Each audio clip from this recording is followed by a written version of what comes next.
それでは早速プログラムを始めさせていただきます。 Now we'd like to begin today's program. We are going to have presentations from 8 speakers under the title of Evolution and Development of 5G and Local 5G, the State and Outlook of 5G Domestically and Abroad. First, I would like to invite Mr. Hironobu YUMOTO, Director General of Telecommunications Bureau, the Minister of Internal Affairs and Communications, for his opening remarks as a host and a presentation titled Further Development of 5G and Promotion of Information Communications Policy. Mr. Yumoto, the floor is yours.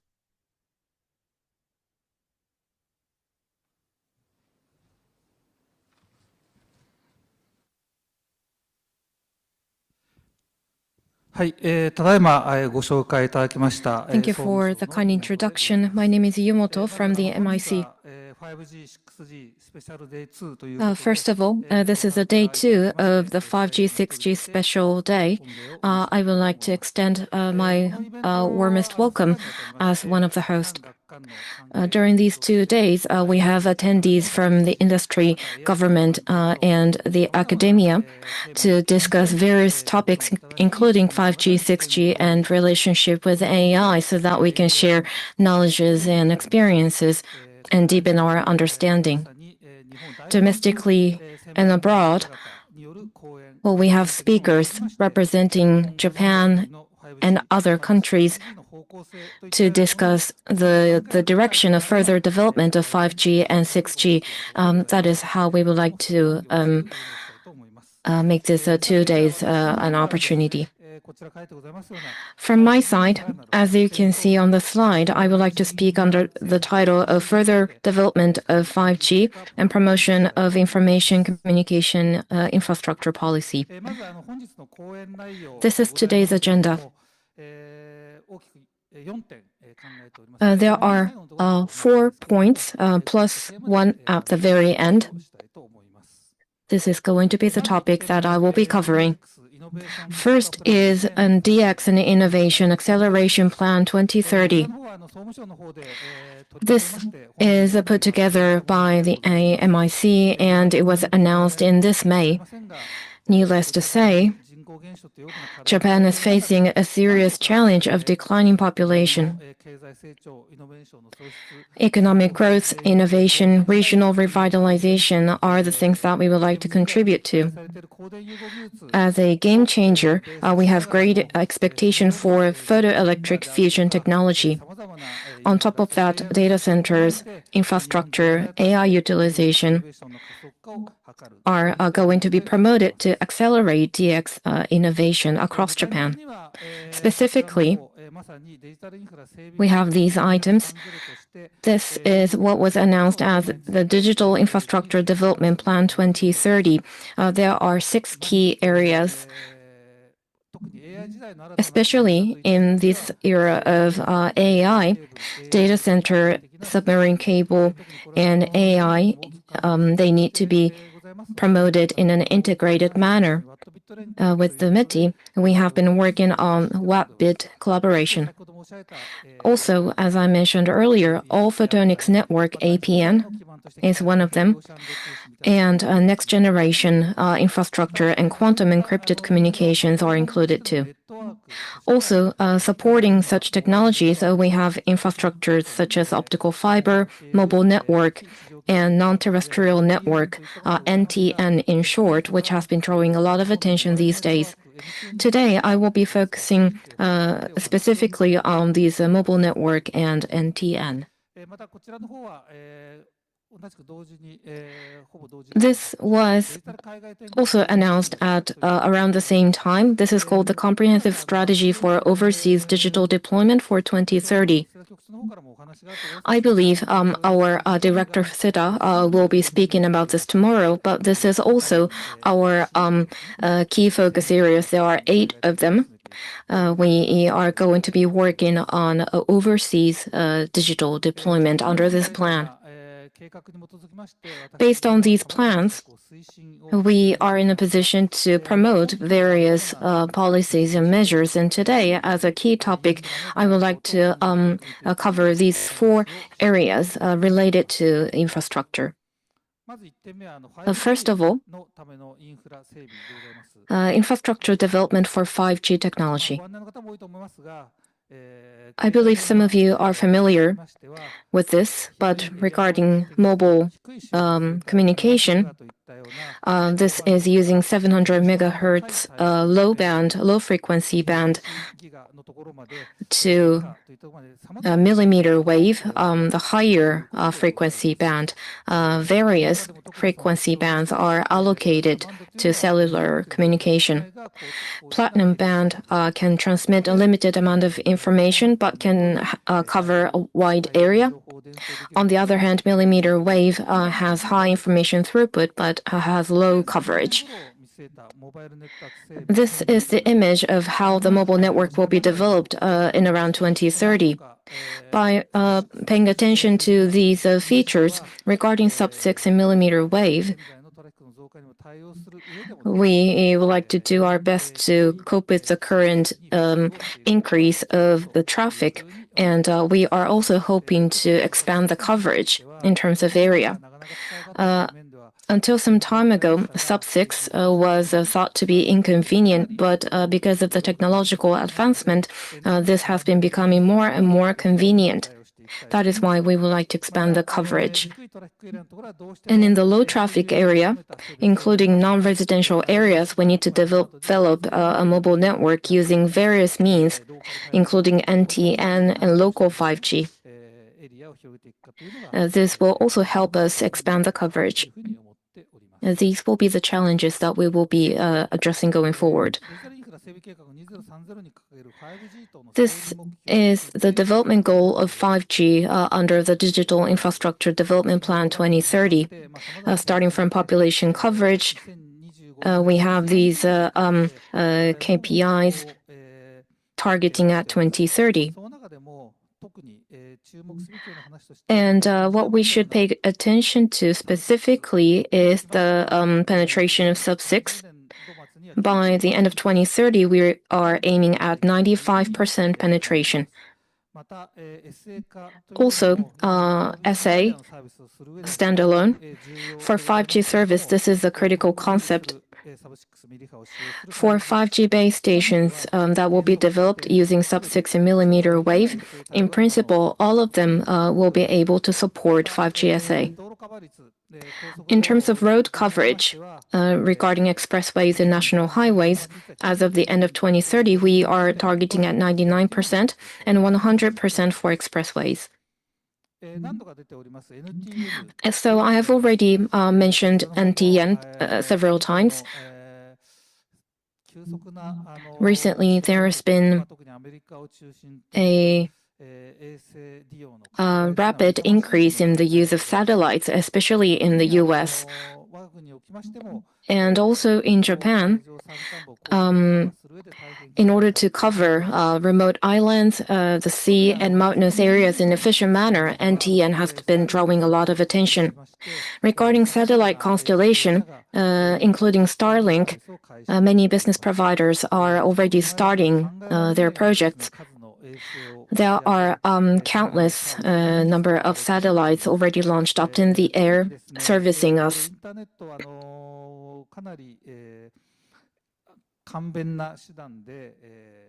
The internet with an antenna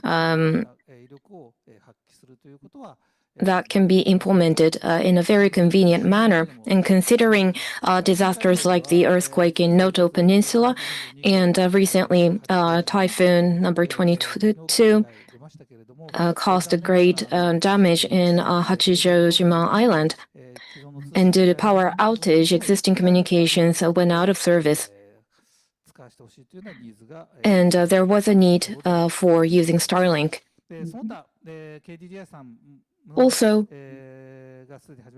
KDDI has already started direct communication utilizing satellites, and that will be developed further going forward. The other services, HAPS, several communication providers in Japan is already working on this new technology. So a base station of a cellular communication is launched up in the air to better use the upper space. In the beginning, we will be covering island areas on an ad hoc basis, but ultimately we are aiming to provide national coverage, and then a demonstration experiment has been carried out. Also, regarding a better use of upper airspace, as you can see on the slide, unmanned vehicle, which is also called a flying car, this is expected to penetrate more into the future. So this is an important theme to think about how the frequency bandwidth can be allocated. So currently, we have the Radio Wave Act regulating remote control and surveillance. So in the MIC, we have established a working group to proactively consider how to deal with this new emerging technology. Next is about local 5G. I would like to provide a brief explanation. Local 5G is, as you can see on this slide, is used to meet the needs of communities and industries. Various actors, including local companies and municipalities, can flexibly build a 5G system on an ad hoc basis on their premise. This was institutionalized in 2019, and frequency has been expanded since then. Compared to other systems, it can contribute to areas that were difficult to be covered using conventional network. By utilizing local 5G, we are able to offer high-speed, large-capacity communications. So there is a lot of expectation on the future of this local 5G service. Of course, there are constraints, including the requirement of radio station licenses. But we are hoping that through this scheme, the strength of local 5G will be fully demonstrated. But having said that, we haven't been able to see an exponential penetration. And personally speaking, looking at the utilization of AI recently, I believe that local 5G will also be able to contribute further to the revitalization of regional areas. And during this special day, I am looking forward to the focused discussion on this topic. And I hope that that will become a trigger for better penetration. Local 5G can be used in various different situations. In the so-called smart factories, or for remotely controlling machinery, and in smart agriculture, or for monitoring rivers and floods. It can be used for regional public services or promotion of industry and agriculture. The MIC has supported many demonstration projects, and these are just a few of them. It spans over agriculture, healthcare, and transportation areas. And we have been able to prove the feasibility of these technology. Another thing that we have high expectation on is autonomous driving. Needless to say, in Japan, well, this is a global trend that autonomous driving is becoming more active as a service, especially in the US and China, but also in Japan. We have been facing shortage of drivers and increasing need for logistics. On expressways, there's V2X communication, direct communication between vehicles and the vehicles and the road to facilitate merging and diverging on expressways and providing appropriate information to vehicles. As the government, starting from the Shintomei Expressway, we have decided to move forward with the demonstration, and we are considering allocating the 5.9 gigahertz band to V2X communication. Also, in the regional areas, including local buses, there is an increasing demand for autonomous driving.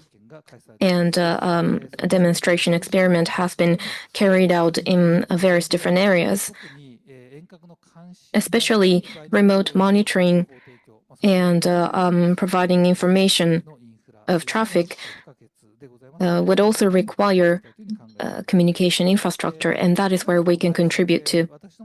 Given such circumstances, recently the MIC has established a research group on the next generation ITS communication. We are looking ahead at the 2030s era to discuss what kind of challenges we need to tackle in terms of autonomous driving and communication, and also how we will be able to contribute. And other than communication carriers and vendors, we also have participants from startups and automakers. Such consideration group has just been started, and we are also attending as an observer. So this is maybe off the main topic of communication, but including road and traffic information, we are also discussing how we can collect information and better utilize such information. Given the time constraint, I would like to move on to the next topic, which is introduction of price competition as a new means of frequency allocation. So the better utilization of higher frequency bandwidth is critical. There is much buffer, and the volume of mobile communication is continuing to increase. Given these circumstances, this year the law was amended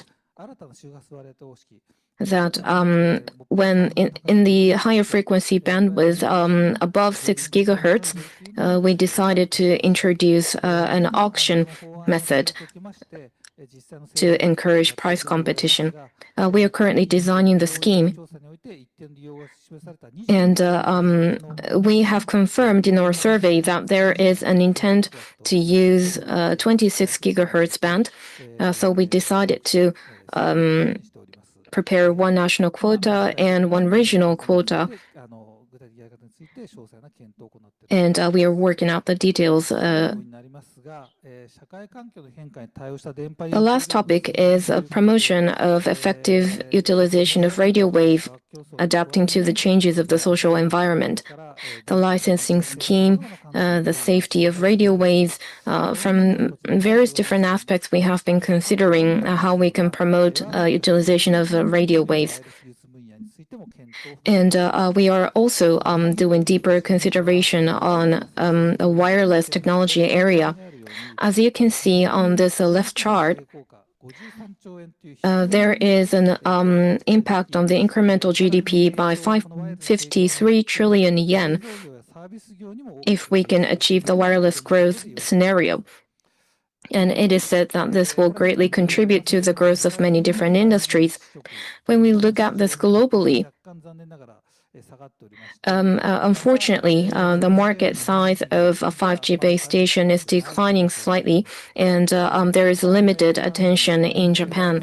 So regarding the wireless area, we are going to be analyzing the market to decide in which technological area we should focus on going forward. And as a context, in Japan, we need to seriously consider how we should allocate the limited resources, including human resources. That is why we are trying to identify the key focus area by also taking into account the economic security aspect. So these are the topics that I wanted to cover today, but last but not least, I would like to extend our graduation regarding the Beyond 5G Ready showcase at the Osaka Kansai Expo, which just finished. So this was just for 9 days, but we have opened this Beyond 5G Ready showcase, and we have welcomed a lot of visitors. So I'd like to take this opportunity to thank all the people who supported us. And that concludes my presentation. Thank you for your kind attention. Thank you very much, Mr. Yumoto.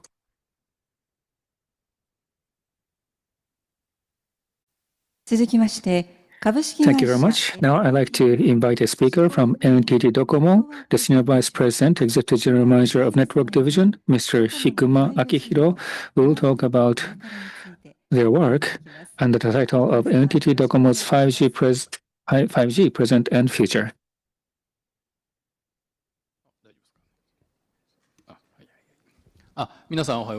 Good morning to all.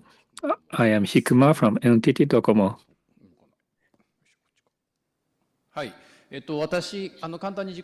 So briefly about myself. It's been 30 years since I joined NTT DOCOMO. I've been mainly working in the field of wireless. So when I joined, there still was a first-generation analog technology, but I experienced the development of the technology in my career. Thank you very much. Now, before the presentation, I'd like to share with you one thing. We have a booth at the CTEC as an NTT DOCOMO, so when you find time, please do visit our booth. Our philosophy is to contribute to solve the challenges of the society and industry with new communication, and we like to also contribute creating a new culture.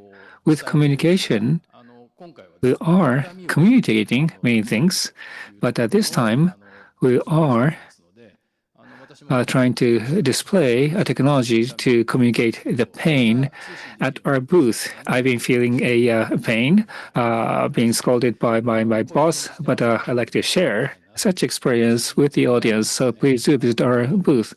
And other than that, we provide various lectures, and the various members of ours sharing our work.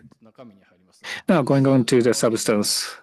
Starting from the history of DOCOMO's 5G, in the March 2020, we started our business, and it's been about 5 years and a half. At the early stage, we implemented a millimeter wave, or we increased the speed, and we are making preparation in terms of the function. But now we have a wider area, and so we like to strengthen our effort in providing services utilizing 5G now that we have foundation. Now this is the number of the base stations and subscriptions. And annually, we're adding 10,000 base stations, and we now have 30 million plus subscribers. And we can see that the usage patterns of our users are now shifting toward 5G from 4G. Now, I'd like to share with you some topics. We have some use cases using 5G. First one. So I talked about pain earlier. This is with regards to the feeling that you sense with your hands. We're working with Keio University on that. With this being able to possible, this will help telemedicine, and also you can feel something with your hand, even with remote distance. Second use case is autonomous driving.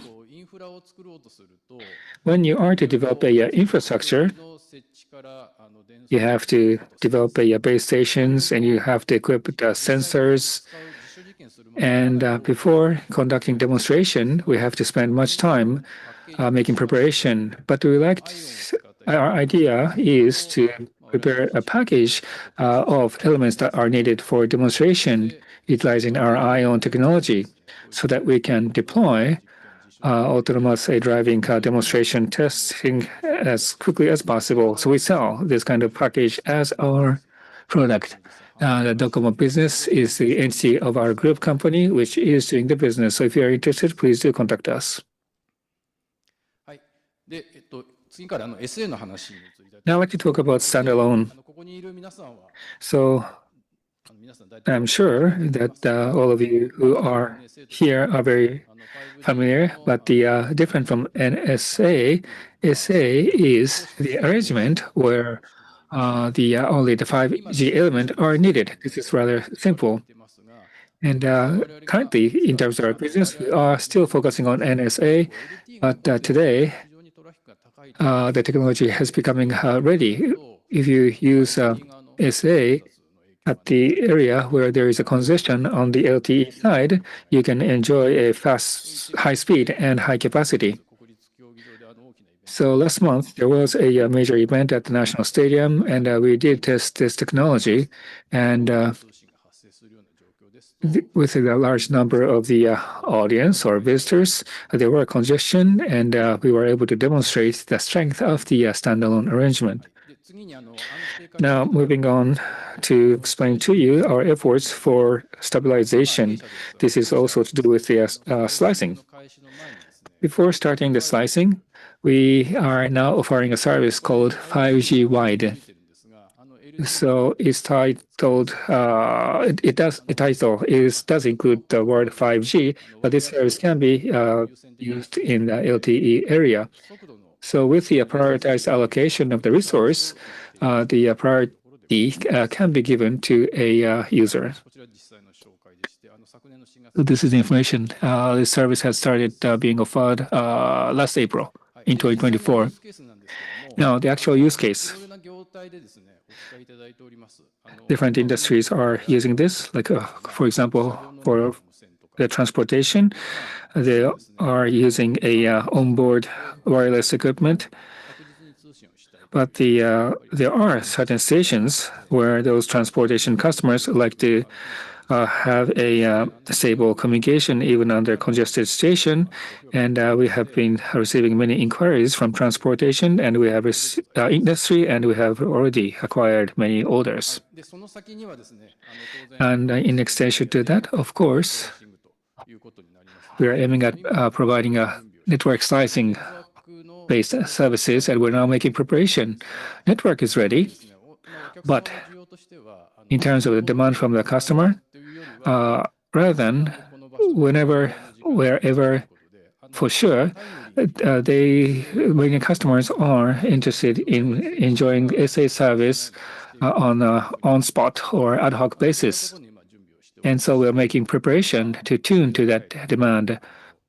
And we like to provide the service based on network slicing technology as early as possible. Now, on the millimeter wave. We're today focusing on applying to the stadium usage. So one example is the National Stadium, and another example of the venue is IG Arena, where sumo is taking place. This is in Nagoya. This is a new facility. Many visitors will come to those venues, and we would like to deploy millimeter wave to this kind of setting so that people can enjoy or feel a different value that were not possible with 4G technology, so that many people will realize what benefit they can enjoy using 5G. Of course, we like to promote infrastructure development and also the device to be adopted. This is actual example. I know there will be a session for the millimeter wave, and our company employee will also talk about it. So the person will go into detail. So I'd like to just offer a basic idea. So there'll be many people in the venue, and realizing high-speed communication is challenging at this moment. So we like to provide a added value with the millimeter wave, and the detail will be shared in the next session, which is particularly on the millimeter wave. Or that session will take place sometime today. Now I'd like to also talk about Open RAN. I'm sure many of you are familiar. This chart is connecting antenna and base stations. So current practice is that the same vendor will provide both antenna and base station, but with the standardization, idea of Open RAN is allow a multi-vendor provision with the standardization. And DOCOMO is very active in this area. From the era of 3G, we've worked on standardization of interface so that we can work with different vendors for antenna and the base stations. And that practice is now to go global. So we are making consideration on this in a very proactive manner. And we are also, our employee is serving as a chair for ORAN committee or working group. And our hope is to deploy this to globally, and we have a joint venture called the OREX. And we're now approaching many operators outside of Japan so that we can sell Open RAN solution globally. Now about our future initiatives. Now, starting from NTN, non-terrestrial network. So how TN and NTN can be worked together is what we are studying. GEO, LEO, those satellites are being used already, but currently specific or dedicated devices are needed to enjoy NTN availability. So the users need to switch from different devices to devices, depending on if they are using TN or NTN. But by using HAPS or LEO, the restriction can be removed, meaning the users will not have to worry about whether they are now connected to TN or NTN using commercially available smartphone. So that future is very close to us now, and the people will be able to enjoy this communication even on the ship. And I would like to catch up to the station where LEO and HAPS are now used for different services. Now, moving on to AI. There are two dimensions to it. One is AI for network, and the other is network for AI. I'd like to briefly talk about two examples. Starting from network for AI. This has already been announced publicly. So we'd like to realize a network service where machine robots AI can fully demonstrate its potential in harmony with human. Like sensorless robot is one example. There's no sensor equipped to the robots. The censored information from surrounding environment is to be communicated to the robot, taking advantage of the high-speed, high-capacity communication. Previously or conventionally, robot needed to be equipped with the sensors and customization were needed, and so the robots need to be advanced. But with our technology, the robot only need to have a certain substrate, taking advantage of the sensor function surrounding it. And on the right-hand side, we have a autonomous robot that live with a human.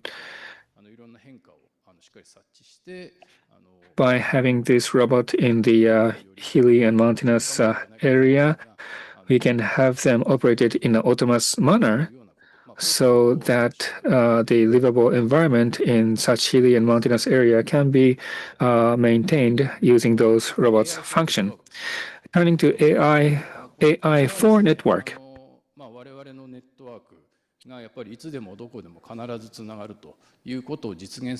So to realize our network being able to be used anytime, anywhere, for sure, we are to use AI. There are some examples here.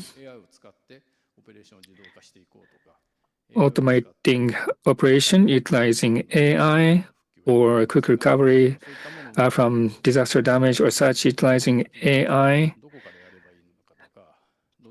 are the examples. And we have a disaster in Hashioshima Island at this moment, but the idea is even with a larger disaster, with the help of AI, we are to quickly be able to know from where we are to fix the station, for example. And the last example at the very right hand is maximize user experience. So we have data about the customers, and utilizing so data with the help of AI, we like to gain the insights as to what arrangement of network can provide the maximum value to the customer. And based on that insight, we like to arrange or adjust network to be able to provide a maximum value. So this is the overall portfolio. We're working on many things. But as one example, at the left bottom, you can see run, control, optimization. I'd like to give explanation. So we're working with the Nokia, SK, Telecom, and NTT, DOCOMO, and NTT. So by utilizing AI, we can capture the radio wave propagation environment. And so the transmission side, we can change the modulation based on the current environment, and also on the reception side, with the help of AI, we're aiming at being able to receive the wave in a better manner. So under current practice requires sending a pilot, but with our new way that is being tested, we are able to transmit data without pilots with the improved efficiency and effectiveness. So those are what we are working on, utilizing AI, and we like to promote the quality of the radio wave. So this is about 6G. Of course, we see many potential using 6G, so we are making preparation in active manner. I'd like to talk about the IOWN lastly. Utilizing IOWN, we are aiming at social implementation. IO is a very wide-range concept encompassing many elements. As described here, we like to implement technology elements as early as possible so we can provide services, new services to the customer or users. So this was what we announced. From October 1st, we will provide a APN service with a dedicated line. So what are the strengths of APN that we are to take advantage this time? One is high capacity communication. So capacity is to be bigger. The another one is to be able to control many things with the waves. So the band, if the user set a band that they like to use, then the bandwidth can be adjusted right away. So depending on time, the user can set the band that they like to use. So those are the strength of the service, which have already started being sold as of October 1st. So if you're interested, please contact us. Thank you very much. That concludes my presentation. Thank you very much for your attention. Mr. Hikuma, thank you very much. Now, let's go to the next session. The speaker is Mr. Kazuyuki Yoshimura, who is the Senior Managing Executive Officer, CTO, and General Manager at Core Technology Sector at KDDI Corporation. Mr. Yoshimura will discuss 5G deployment at KDDI, current status and future outlook. Mr. Yoshimura, please. Thank you very much for introduction. Good morning for everybody who are in this room and also who are participating online. My name is Yoshimura from KDDI. Today, I would like to talk about the status of 5G development at KDDI today and also our future outlook. I also would like to talk about our current activities as well as the future services. Now, I would like to focus on 4 points here. First of all, is the area coverage. Now, at KDDI, we have KDDI Vision 2030. This is to realize a society where anybody can realize their dream. And our work, which is to connect people, it's not only connecting people at different locations. We connect people's life and also people's heart. And also at KDDI, as our business strategy, we have a satellite growth strategy. As you can see here in this picture, the center is 5G data-driven generative AI. And based on the communication platform, we would like to focus on DX and financial services and energy and other value-added services around this 5G data-driven Gen AI to drive our business. And also what we really focus on is the evolution of connecting power and also creation of new values using digital data and AI.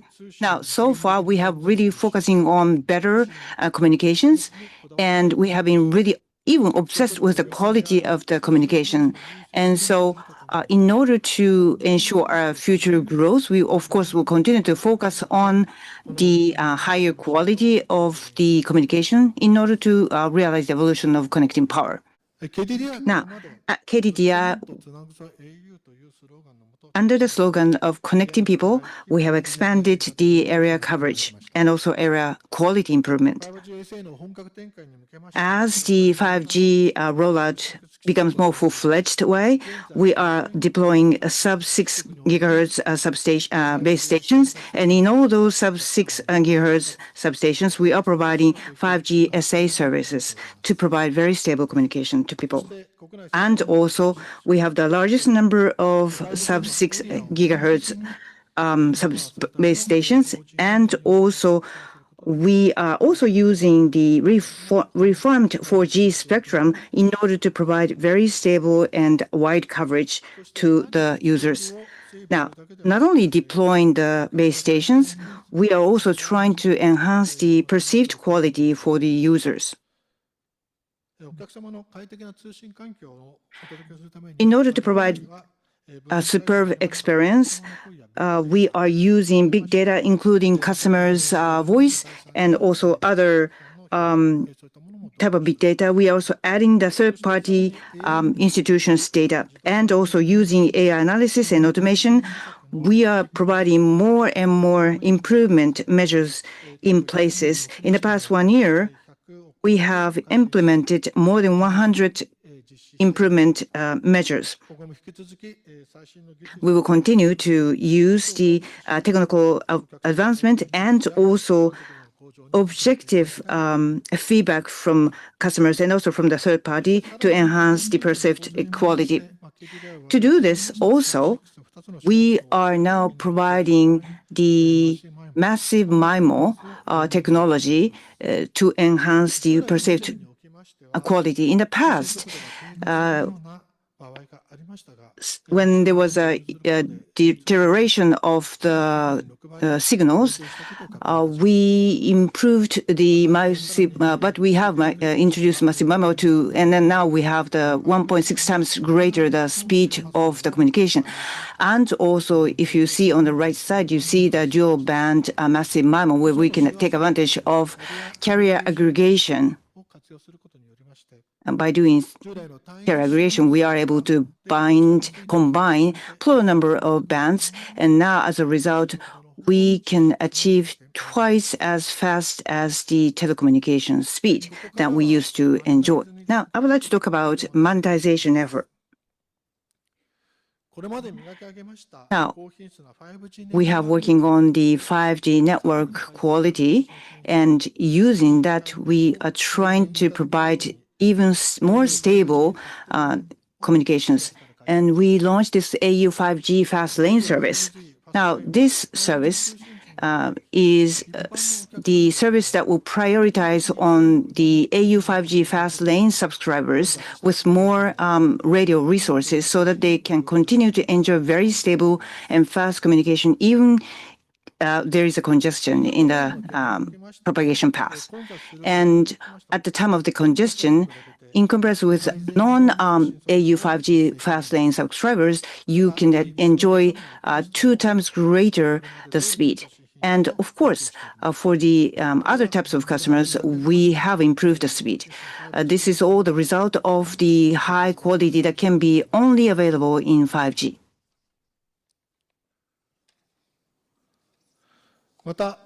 And also at KDDI,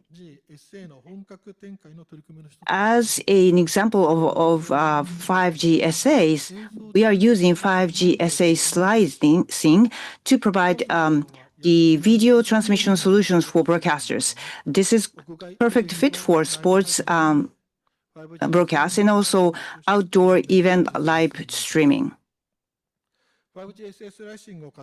By using 5G SA slicing, even the time when the congestion exists, the high quality of the broadcast is possible with low latency and high quality image and also voice and sound. And also, it doesn't require any specific, very bulky equipment. Small camera or small smartphone can be used.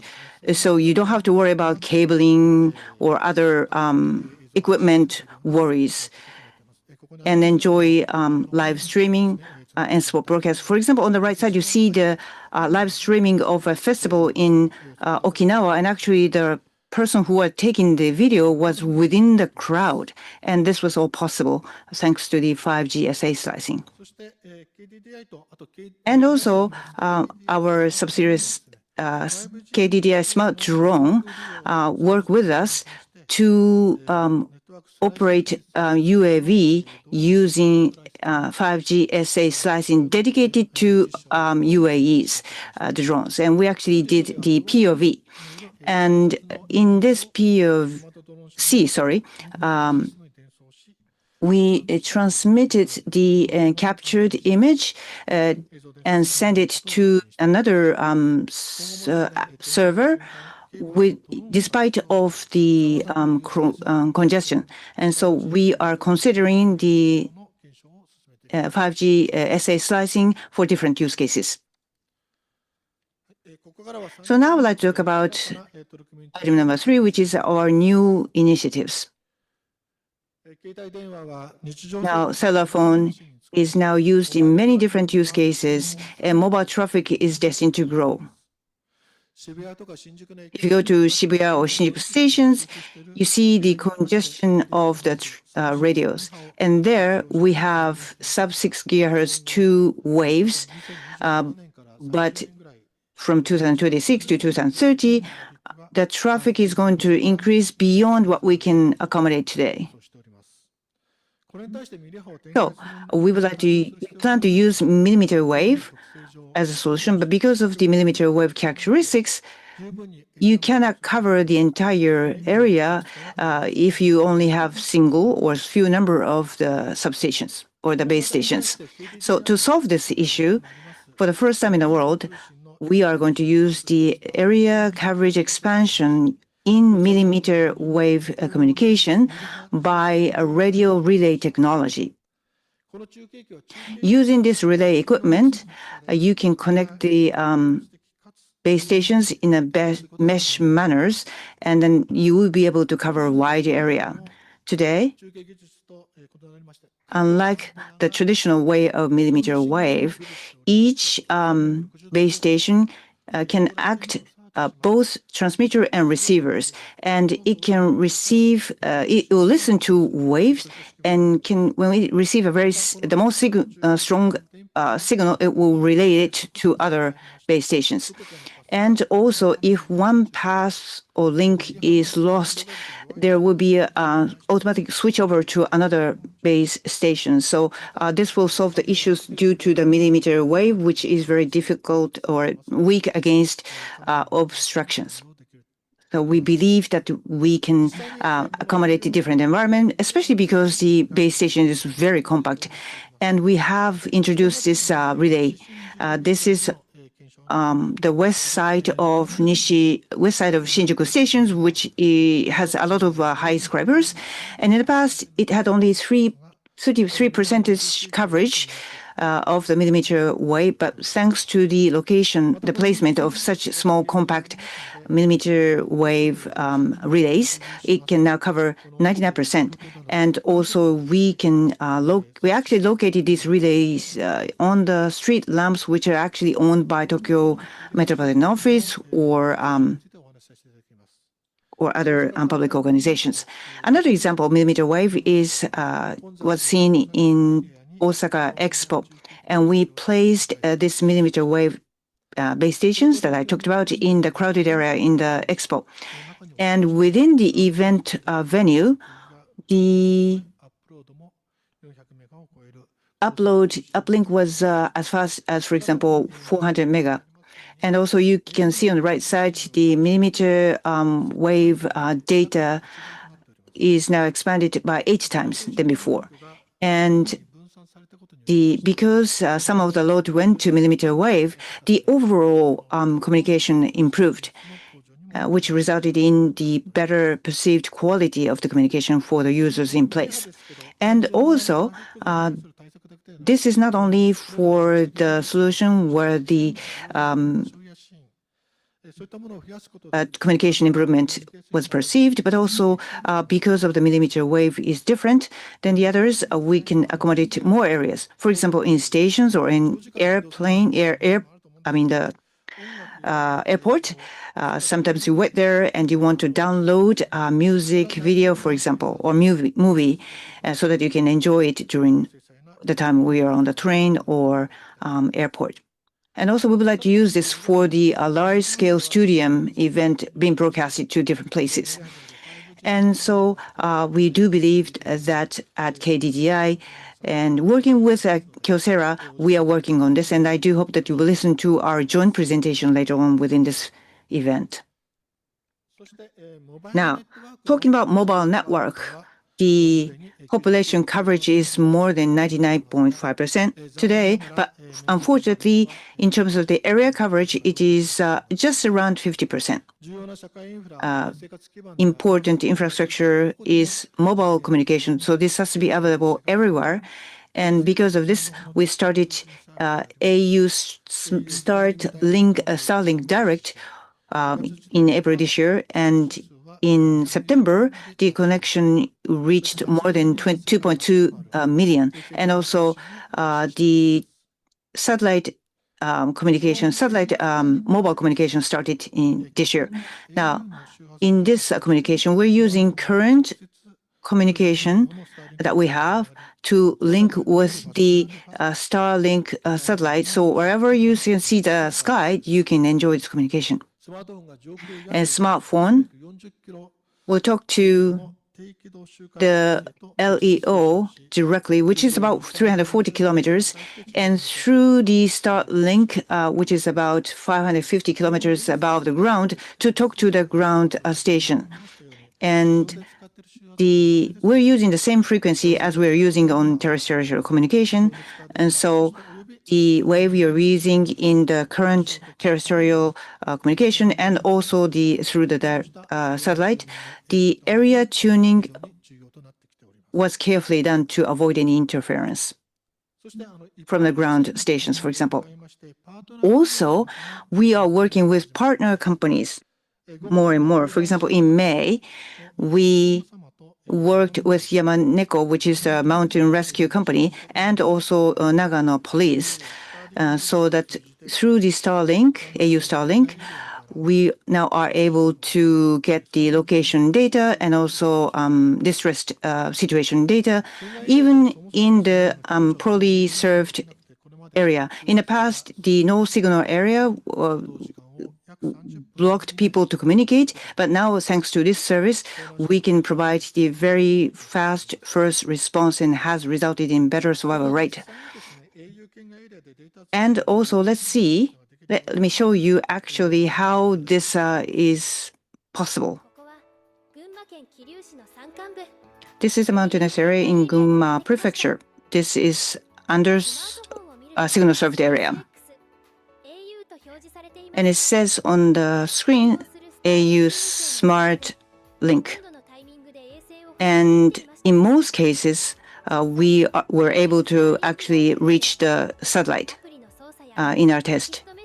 And then you can actually, we're going to use the applications here.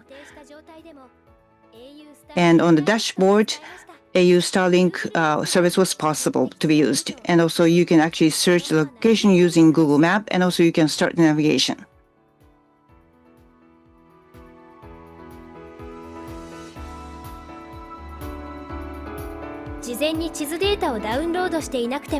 Even if you hadn't downloaded the navigation map beforehand, you were able to navigate.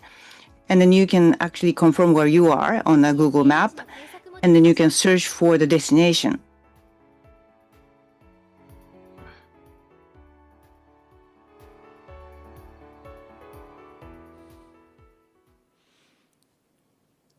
Thank you. Now, in terms of a future outlook, we would like to use the AU Starlink in direct and also UAE or drones. And using these two technologies, we believe that we can expand the operation range of drones and also use cases. And using aerial communication, which needs to be improved and fine-tuned, we will be able to allow drones to communicate even when the base station fails or in the underserved area. And so this will expand the route designing, not impacted by the availability of the signal. We do believe that this will expand the use cases of drones, and also areas which are not covered by the signals from the terrestrial communication. We do believe that using this AU Starlink direct to expand our served areas. So here's my summary. Today I talked about the 5G technology deployment, fast lane services, and also Starlink Direct, and also our business strategies. We will continue to improve the customer's perceived quality by stabilizing further the communication quality, and also we would like to expand the size of the communication, and also by improving and also dedicated to the improvement of the speed and performance of our communication using AI. Now, let me advertise one piece of information now. From 28th to 29th of October at KDDI, we're going to hold our largest business event, which is KDDI Summit 2025. This year, we're going to have this event in Takanawa Gateway. This will be also a hybrid event, so you can participate there at the venue and also online. For the details, you can find that on our website. So that is all from me, and thank you very much for your attention. 吉村様、ありがとうございました。Thank you, Mr. Yoshimura. 続きまして、ソフトバンク株式会社。Next, I would like to invite Mr. Hideyuki Tsukuda, the CTO and Executive Vice President of SoftBank Corporation, for a presentation titled Evolution of the 5G Network Toward the AI Society. Mr. Tsukuda, the floor is yours. 皆様、おはようございます。ただいまご紹介に預かりましたソフトバンクの佃でございます。私の方はですね、ネットワークの全般やインフラ基盤の全般を統括してございます。Thank you for the introduction. My name is Tsukuda from SoftBank. I really appreciate this opportunity to speak about the evolution of 5G network for the AI society. For the 5G and 6G society, as well as the AI society, SoftBank is moving forward into a certain direction, and that is what I would like to talk about today. AI is now rapidly penetrating into the society. Are you already using AI?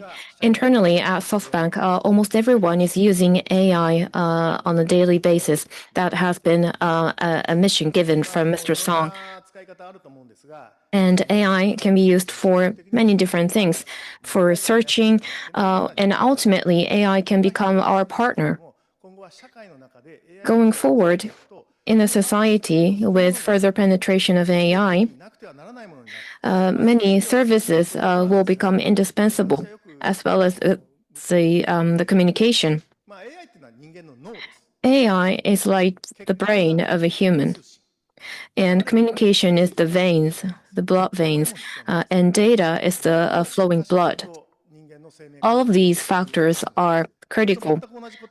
If you lack even one of them, it will seriously undermine the sustaining of life. In various industries, with the power of AI, there will be more automation going forward. There will be robotic society, and when such ideas are materialized, communication is already indispensable, but well, it's been 33 years since I came to this mobile service provider, and I believe the necessity of mobile communication has increased dramatically over the years. But in the era of AI, if communication is stopped, it can even impact life support. That means we will have to bear greater responsibility in offering connectivity and communication and AI. And that shall be regarded as social responsibility. This explains the 5G network of SoftBank.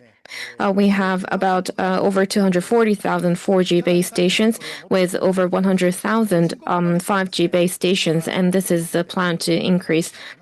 So in terms of 4G, we already have achieved over 99% population coverage, but for 5G, we are still at 96%. So ultimately, we would like to aim at 99% and 100%, including satellite. In the past, 5G was more about utilizing 4G. The true performance of 5G was not fully demonstrated, but in last year's March, this blue area, 5G standalone area, this is what it looked like in March 2024, but it expanded to the yellow area as of this March. With this coverage, there is greater expectation on the full demonstration of 5G performance, like splicing and large capacity and low latency. We have introduced 5G RedCap and VoNR, that is voice communication on the 5G line. In the past, even if you're using 5G, when you start voice communication, it started using 4G, it switched automatically. But with VoNR, this voice communication service can be provided on a single layer, and that started just this month. In the future, in this AI society, what kind of 5G network will be required? The most important thing is, in general, it is said that we need to catch up with the increasing traffic. But I believe that the most important thing is uplink quality. We have used texting, typing, and we have received response to communicate. But going forward, using cameras, which is like the eyes of a human, we input into the AI, and then we receive the output. That is the society we'll be living in the future. So you will be uploading where you are, what you're doing on Instagram, for example. So there will be more information to be fed back. That means we need to enhance the uplink quality. So we need to enrich the broadband and we need to improve the quality of uplink, as you can see on the slide. In the broadband, blue is 5G that we offer, and in the yellow areas, recently we have been certified to use 4.9G and 3.5G gigahertz as well. 5G carrier aggregation is to be implemented so that we can realize a large capacity. We should always diversify frequency. We need to allocate every single frequency band, and that will help us realize high-quality network. This has been manual, and parameters were set manually, but this will be automated going forward. So in order to balance out, we will be thoroughly focusing on carrier aggregation. Other than the shown frequency band, we also have the low band, which can be added. The low band or the platinum band has a smaller frequency. IoT sensor, 5G traffic are also used, but these will be moved more towards the 5G so that we can support the frequency there for better uplink quality.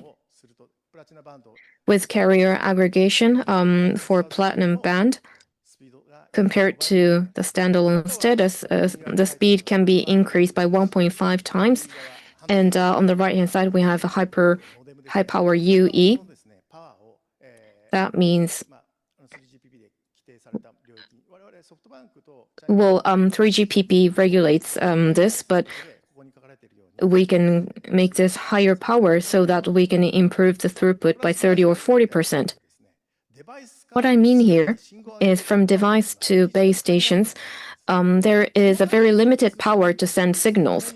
So in order to secure communication link, we're using the low band or higher output of device. And at the same time, we need to improve the uplink quality.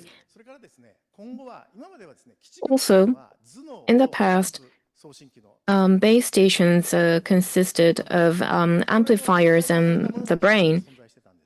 They were integrated in a base station. And that was done for some frequency band for 4G. It's cloud run.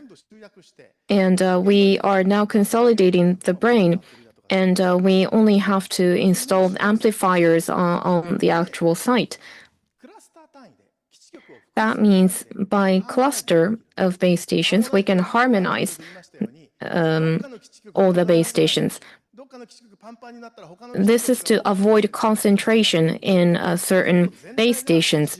Other base stations can support if such over-concentration happens. And that will create better, smoother communication network. Of course, we have to avoid a higher latency. So at the GC base stations of mobile carriers, we will be consolidating this control equipment, which is the brain. And on a real-time basis, we need to optimize the system for AI where the blood will flow without having to stop it. In the past, we were setting parameters based on rules. These experienced experts were doing it manually. but we are aiming to do this automatically, dynamically using AI. But we also want to prevent AI from setting extreme parameters. So we will be setting a guide roller of the upper and the lower limit. From around next year, we will start to automate some areas. So this is a volume and quantity that cannot be managed manually. So this is what we will be using AI for. Network resilience is critical. Currently, 4,000 stations, as you can see on the left-hand side, based on battery, these 4,000 stations, we are able to operate 72 hours within disasters to support government offices and disaster-based hospitals. It is ideal to do this in all the areas, but it is important to start from evacuation shelters and these critical sites. 72 hours is said to be the time limit of life-saving. And if you passed 72 hours, this life-saving possibility will decrease. So we believe that 72 hours is a reasonable time frame. And the transmission path is duplicated so that we can introduce multiple optical fibers into one base station. Even if we have service failure for one base station, we will be able to support using the other paths. This is what we are doing. So for these 4,000 stations, we will be carrying out these measures. And next is network we offer from the sea. In the earthquake in the Noto Peninsula, there was a lot of lessons we learned. We have already built a structure to offer network from the sea. We have been engaged in discussion with the government to diversify the landing stations for submarine cables, and we are aiming to become something like a hub from a global perspective.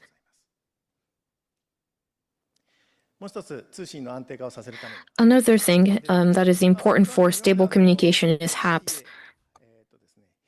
HTA. Heavier than air is what HTA stands for. This is what we have been carrying. But there is a challenge around batteries and power to maintain propulsion. But we have succeeded several days of experiment using this HTA. But we now have LTA, lighter than air, type HAPS. So this is from a company called Skylo. Next year, it is scheduled to begin the service.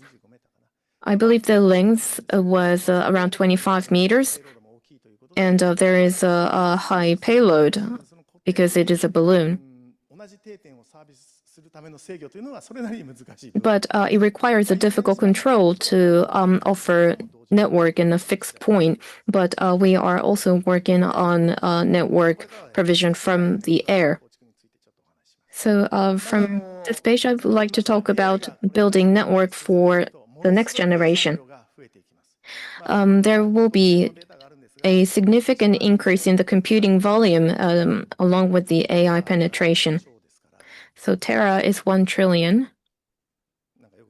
I'm not sure what the unit is exaflops. But as you can see here, this is equivalent to 30,000 units of fugaku, or 4,500 reactors of a large thermal power plant.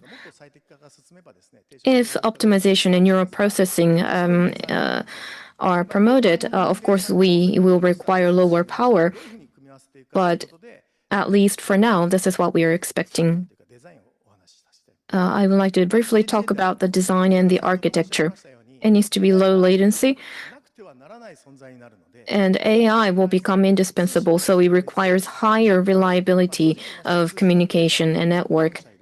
There are 4 communication service providers in Japan, and we have been working on how we can collaborate and offer backup for the other players. And also we need larger capacity. This is going to be an infrastructure, and in that regard, of course, it will require better reliability. This will be diversified among these vertical layers. At the top, we have a huge GPU center for training, and this will also become sovereign. And when the model is complete, we use inference for learning. Inference is the regular process of AI. In the regional brain center, there are about 10 or 15 regional brain centers to be placed in Japan. And then we have the MEC, and at the bottom we have the edge device, which is what you will be using, or it refers to services that you will use on a daily basis. With these vertical layers, we want to think about a scheme that enables high-speed control of AI, and then we would expand the coverage horizontally.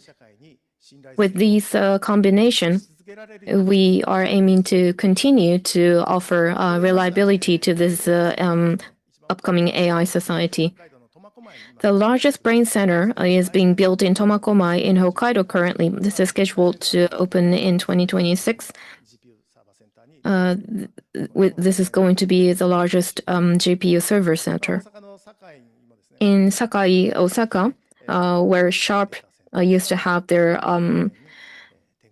office building, we are building a data center that is scheduled to be open in 2026, and this will be used as a brain data center for training AI. And once the model is completed, this will be deployed to regional brain centers for learning purpose. That is the structure we have in our mind. At the end of the day, I believe you perceive SoftBank as a communication service provider today, but we aim to become a company that is irreplaceable in the era of AI.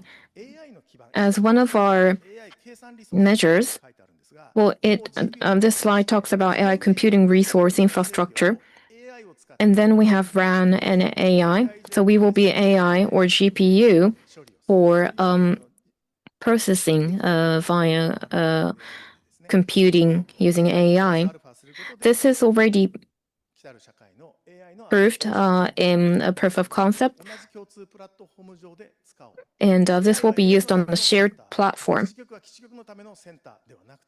We won't have separate centers for AI and base stations, but we will be sharing the same platform, the same resources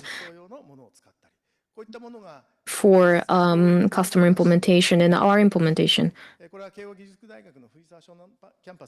This is the in the Shonan Fujisawa campus of Keio University. This is based on AI and GPU. This is a base station of SoftBank. Well, SoftBank is leading this initiative.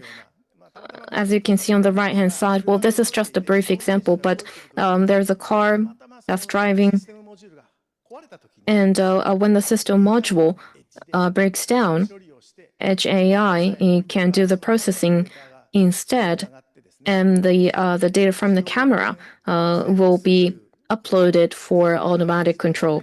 And this is an emergency, so when the camera confirms that there is no one in front of the car, it will drive through. And this is what has been demonstrated on this campus as well. So through these activities, we are aiming to offer a social infrastructure of next generation. On top of that, we will be using the 5G network and the AI RAN so that you will be able to use any AI application at any time.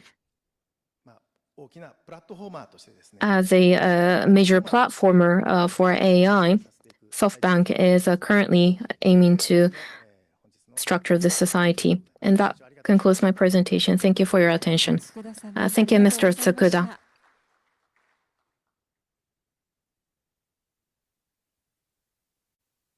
続きまして、楽天モバイル Now I'd like 株 to 式 invite 会 a 社 speaker from Rakuten Mobile. Our speaker is Mr. Ryoji Osaka. He's Executive Officer and Director of Advanced Technology Engineering Supervisory Department. He'll be discussing 5G development status and future outlook. はい、皆様おはようございます。 Good morning to all. 本日はこのような機会をいただきまして、 Thank you very much for giving me this opportunity. 楽天モバイルの大阪でございます。 I am Osaka from Rakuten Mobile. 私はですね、主に研究開発ですね。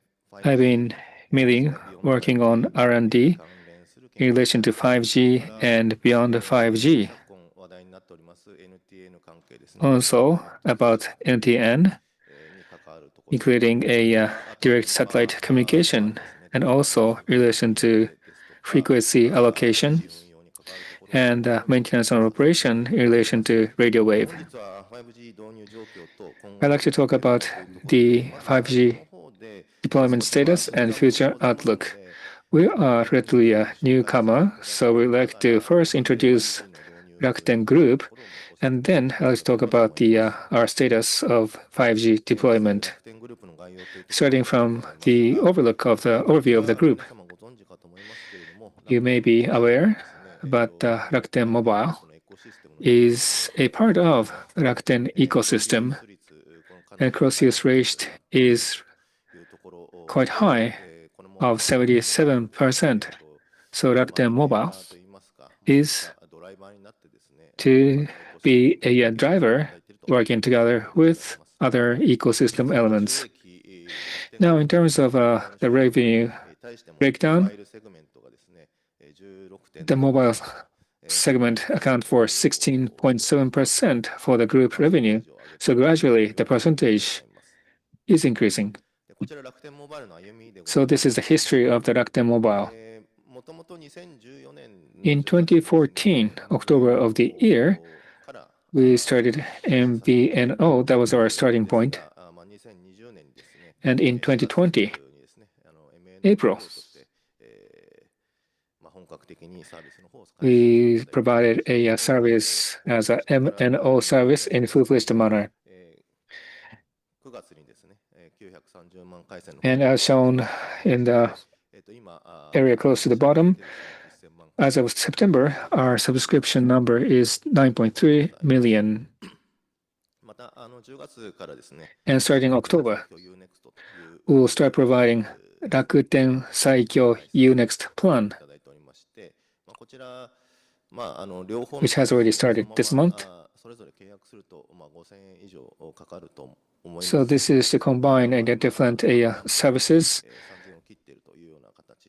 So it will cost 5,000 yen, but as a launching campaign, we are offering this service with 3,500 yen. So please do consider.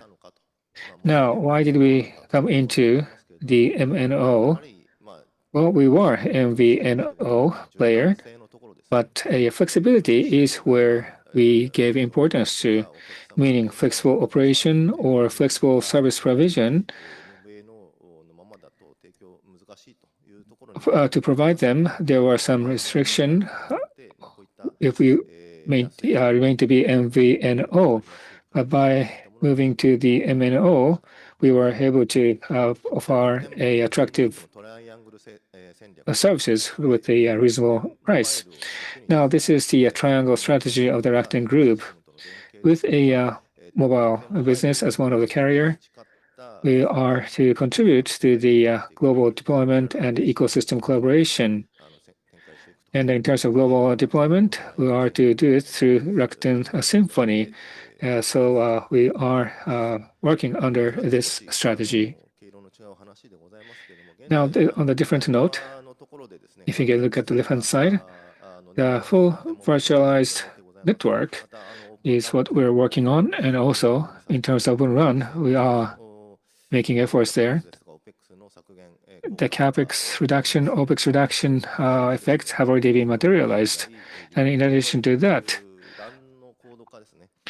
we're working also on the RIC, which is the advancing of the RAN, aiming at making further 20% reduction in terms of energy. Already, commercial implementation has started being done partially, and outcome has already been checked, and we'd like to deploy this approach to many more base stations. Now, cost reduction has been done and other initiatives has been done, and with those efforts, we'd like to continue our low price plan to be provided to our users. And already the monthly usage, data usage volume have exceeded 30 gigabyte. There is an increase of the younger users. This is the factor behind this increase of the data usage. I have mother, which may sound obvious, but when I look at my mother, she's using the smartphone of our company. At the beginning, she called me often to find out how she can use the smartphone, but today already she's using more than 70 gigabyte per month. That shows that even senior citizens are already using our network in an extensive manner. So this is on Rakuten Link AI. So the free phone app is what we are offering. And if you can look at the left-hand side, this shows AI function being provided to the free phone app users. Now I'd like to talk about the 5G deployment status. So with regards to the base stations, well, we don't have much frequency or spectrum.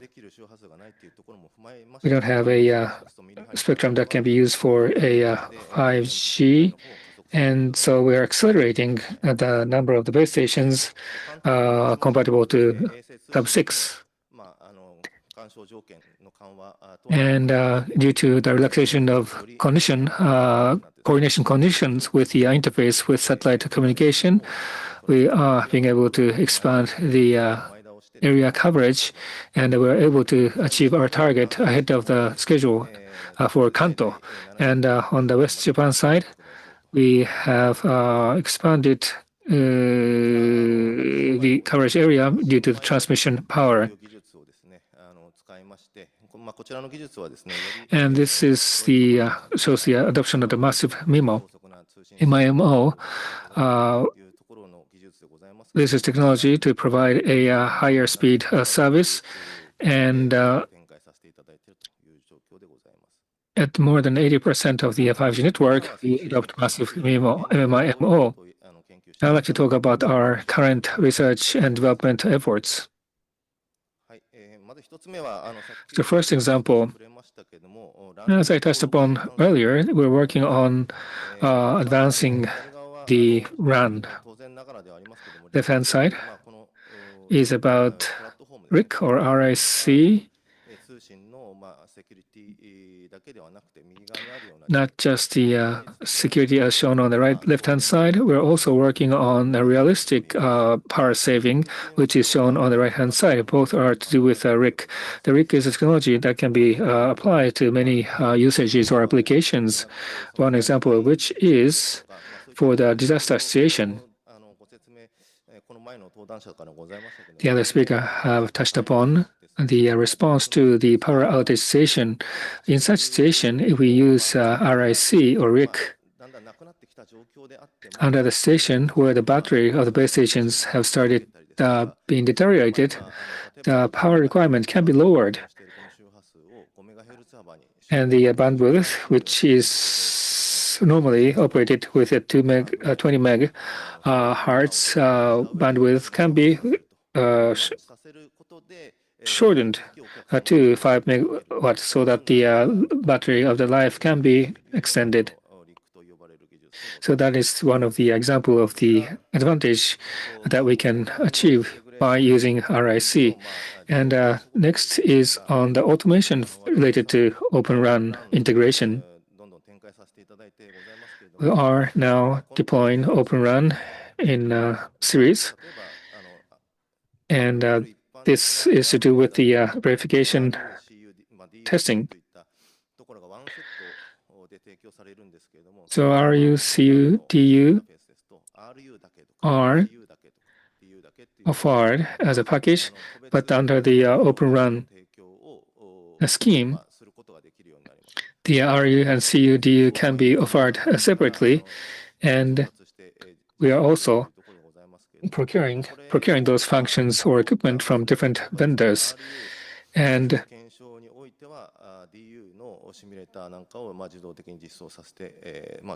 we can actually automate the combination of, for example, RU and DU to test the RU. For example, we can automatically select the one DU. And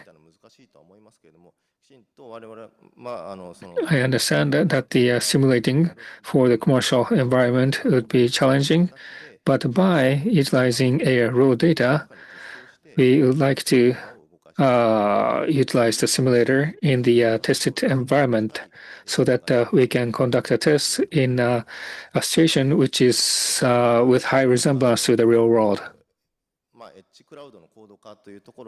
This is to do with the sophistication of the edge cloud.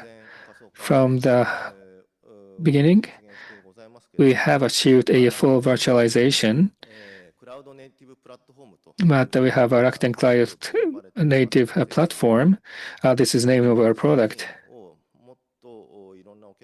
Our idea is so that we can deploy this product to our customers not only in Japan but also globally.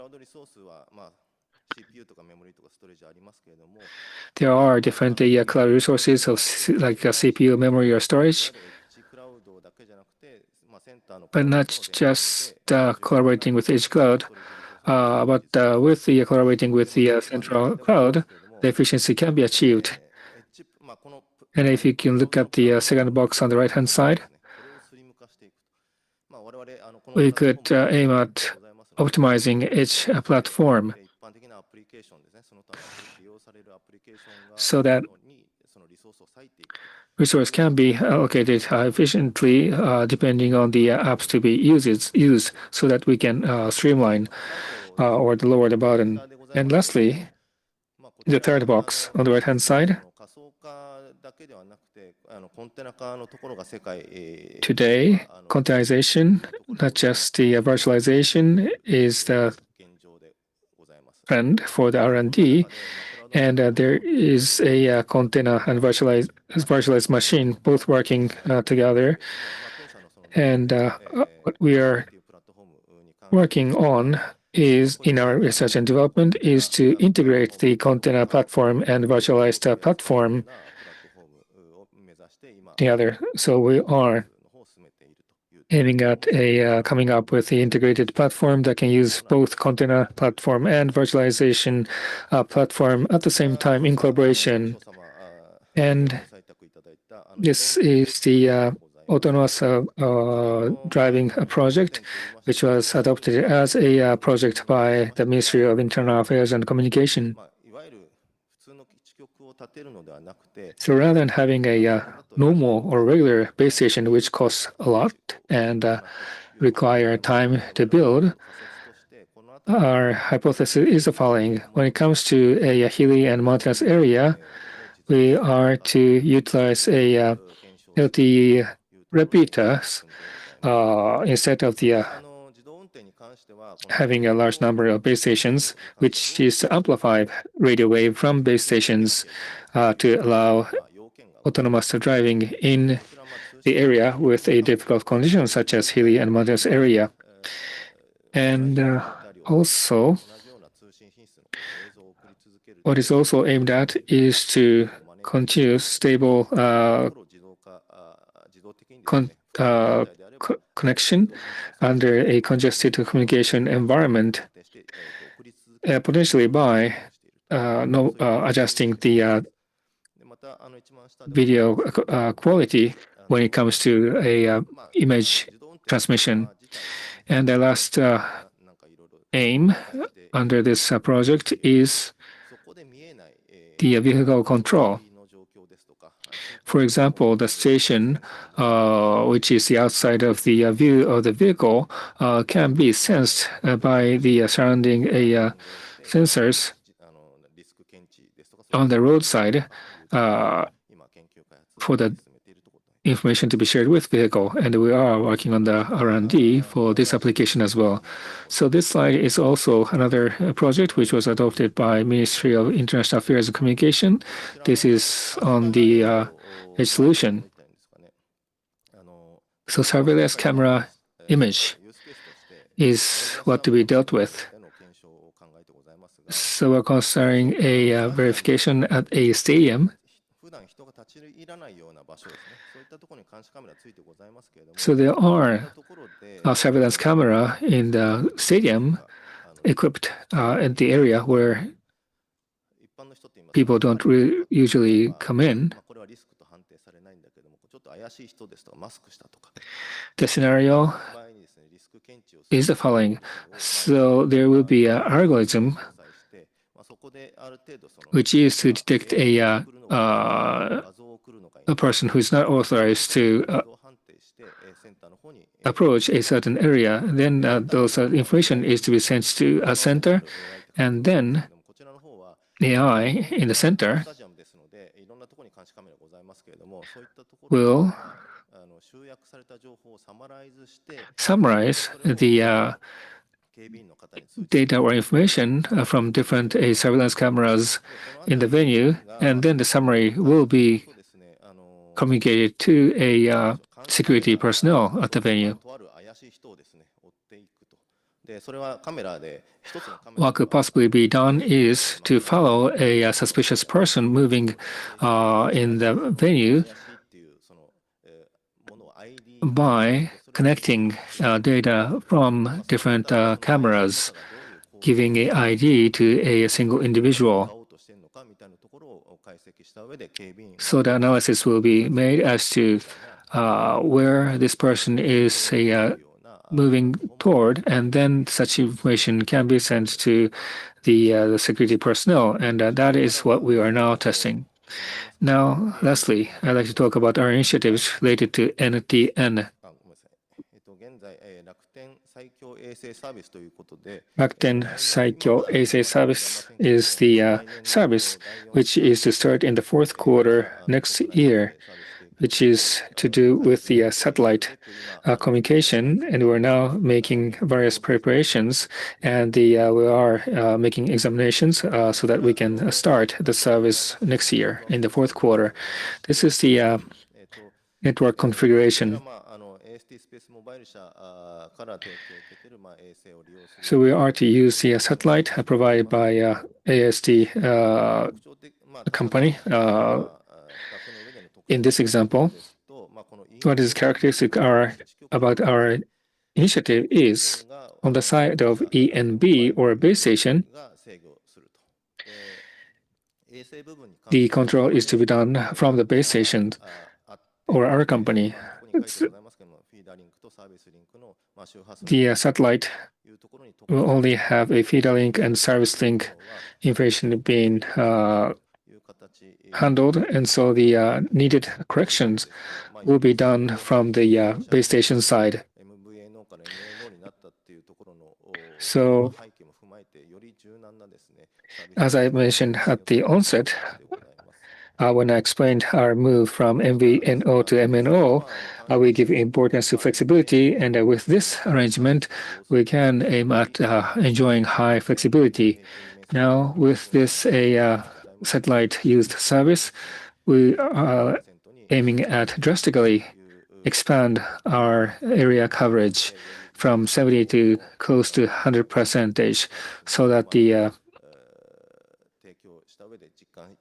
as many people as possible can utilize our service and feel the difference. Now, lastly, Rakuten Mobile is a new player in the field, but we are aiming at democratization of the mobile movement, focusing on low price, high quality, and no limit. And I'd like to ask for your continued support. And this concludes my presentation. Thank you very much for your attention. Mr. Osaka, thank you very much for your presentation. So now, we would like to have Mr. Michio Kiuchi, who is the Corporate Executive Vice President, Executive Officer, President of Telecom Services Business Unit at NEC Corporation. Mr. Kiuchi will discuss 5G 6G network toward AI native society. Mr. Kiuchi, please. Good morning, everyone. My name is Kiuchi. I'm from NEC. So we are running a business for the network equipment for the carriers, and already the MIC and also the carriers made presentations. So now I would like to talk about more on the side of the technology and also manufacturing aspect of our products. Thank you for this opportunity to speak in front of you. So this is my agenda today for this discussion. First of all, I would like to talk about our vision for the future at NEC. To lay out the overall picture, I would like to talk about our vision.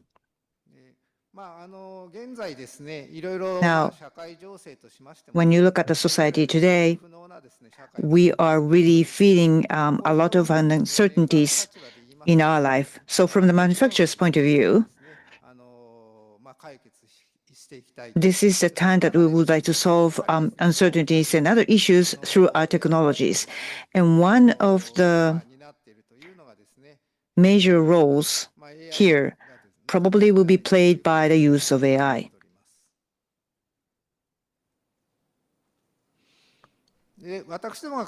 Now, at NEC, we often think about the AI native society, and this is the human-centric society. That is our assumption. And there, in such a society, there will be AI and robotics. And when we think about our relationship with AI and robotics, including APN, we would like to use 5G and 6G to connect ourselves with AI and robotics so that AI and robotics can be used to support human being. And so this is the society where we would like to have this kind of availability or this kind of the technology being available to everybody anywhere through our technology communication. That's what we think. Now, I would like to talk about specifically what NEC can provide as values. First,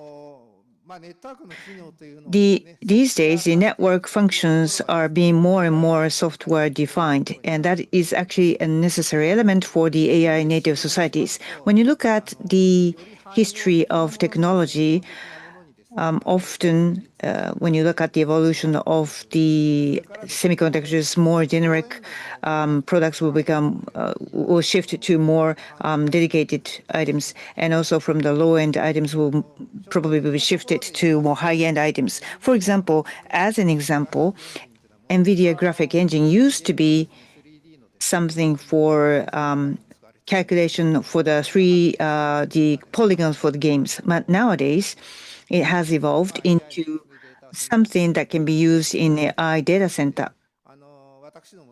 So for people like us who are a domestic computer vendors, we used to make more lower, we were making some lower end items, but now things are really moving to the high end. So in this kind of technological backdrop, the software and hardware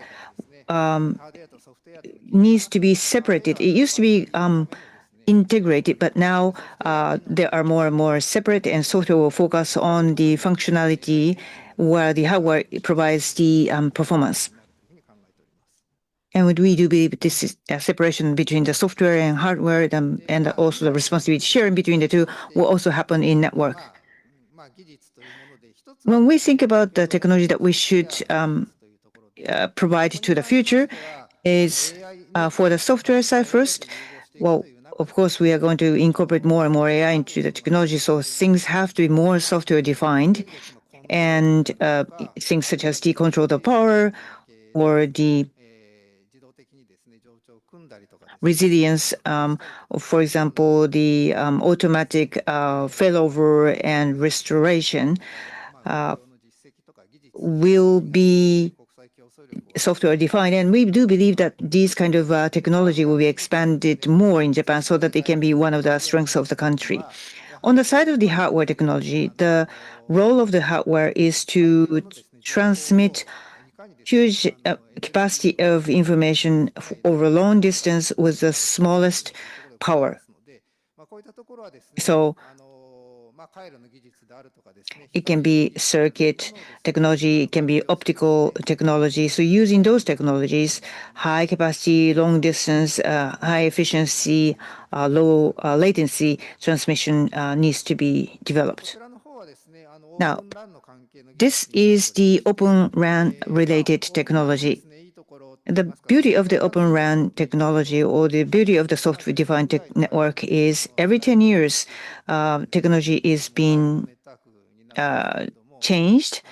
In case of mobile communications, in the past, we used to use the dedicated equipment that consume huge amount of power and also use a lot of footprint.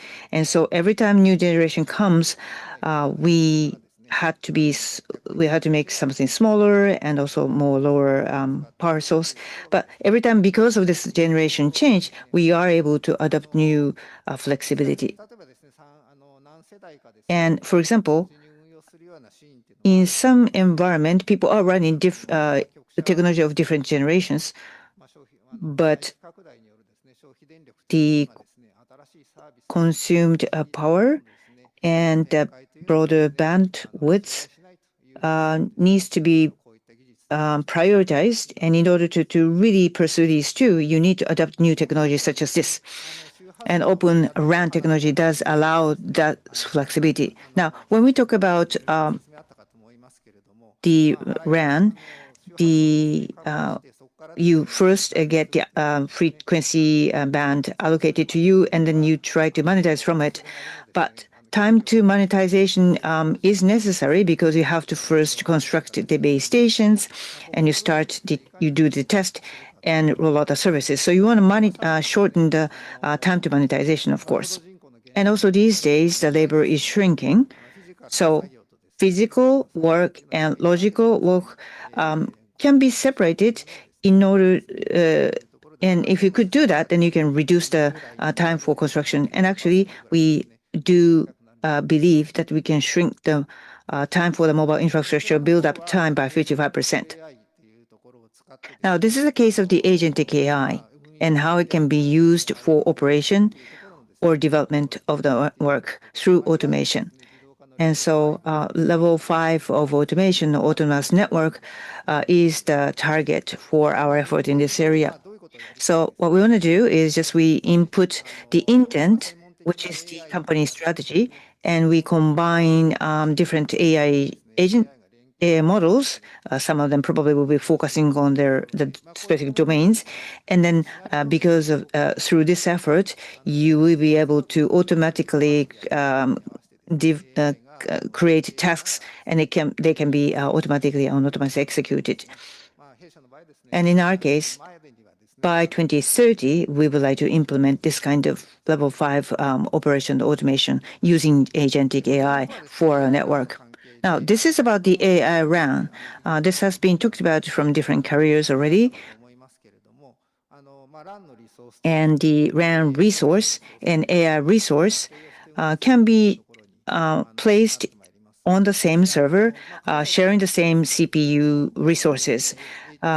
Inside of Japan and also outside of Japan, the edge operation and also the space usage have been very important elements in our design of the network. And so by doing this kind of combined location of AI and RAN in one place, we will be able to solve this issue. And also possibly this will allow us to do specific AI analysis on the edge and also on the cloud, depending on the use case. For example, robot control application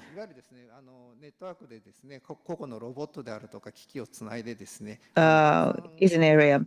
For example, we can have the coordinated distribution of the robot control can be used by can be done by having the AI analysis capability on the edge. Now, this is the case of the around dynamic control technology, talking about the road systems or factory use case. Let's say you may have an AGV in the plant, and let's say certain AGV are deteriorating in movement, and you need to stop the whole fleet in the past, but that will lower the performance of the plant itself. But actually using this RAN dynamic control technology, we are able to manage and allocate the radio resources efficiently so that you can maintain the RAN performance or the robot performance that are driven by RAN without lowering the entire performance. Now, another example is about the multimodal AI. And by having multimodal AI to predict the best base station based on analysis using multimodal AI. So the image can be tokened, can be combined with the text tokening. You can analyze the overall environment in which the mobile terminals are placed and be able to predict which is the best base station to associate that to. And this is another example. Now, we are trying to now think how to manage the external environment network because outside of the facility, I'm talking about the internal environment. And because in case of the internal environment, you can't really have the base stations sending out the signals from outside. So we're trying to use, for example, digital twin technology inside of the environment for a very specific space, like a plant. And then we will be able to predict the communication or the radio environment within the facility. And this is more about the hardware technology. Now, when you use more high frequency band, you need to have many antennas. And so how to make those antennas less costly and small and compact and low power consuming is very important. And so here we have the 1 by pulse network can be provided by using this radio optical fiber system or ROF. Now, this is the actual device technology. And when you think about the power allocation in RU, the transmitter consumes a lot of power. So the power amp modules consume a huge amount of power. Actually, 75% of the power is used in this module. And so how to make this PAM more efficient is very important. And by making a very efficient, power-efficient PAM, you can make the whole RU more efficient. And by the end of this year, we will start to ship this commercial RU using this PAM. Now, this is another example. This is still under the development, and for 150 gigahertz band, well, there is no use case yet for this, but on the substrate, high frequency transmission will be very difficult because you will suffer a lot of attenuation, and depending on the length of the wire on the substrate, you will have very different characteristics. So when you handle high frequency within device, you need to encapsulate all the functionalities, because that will bring down the cost, and also that will bring about the more stable performance. So very high performance services, we are trying to make single chip. So we are trying to incorporate even beamforming functionality into one single chip with antenna. This is something we are testing and developing. Now, this is about the optical, coherent optical transceiver. In the past, let's say, for 2.5 watt consumption, can realize up to only 15 kilometers in distance. But in this technology here, it can cover as long as 40 kilometers. We actually have succeeded doing that. And we would like to provide this kind of technology to the market, and we do believe that we can bring down the whole consumption of the power from the network. Next, I would like to talk about how we want to bring network technology and network quality coming from Japan to the global market.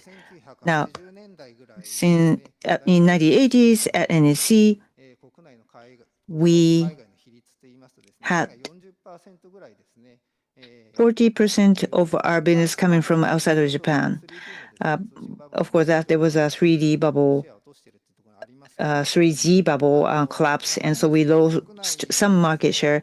But we have been developing very high quality technology in Japan, and it used to be the case that this kind of high technology was really appreciated in Japan, but not really we were so successful selling this kind of technology outside of Japan. But one approach now is we first would like to hone and improve our most advanced technology in Japan, and we would like to provide it to the vendors in Global South or other areas in Japan so that we can activate the global market. And we will be able to get license revenue, and also if we can successfully do that, Turkey or India, we also support the industrial development in those markets as well, especially for those areas and countries where the government do have such industrial development policies. We can work with the vendors in those local markets by providing our most advanced technology in the area of network. And also because sometimes those vendors, local vendors, do have access to subsidies from the local government. So we do believe that we can increase the international market share by working major global vendors outside of Japan. And this is something we have started.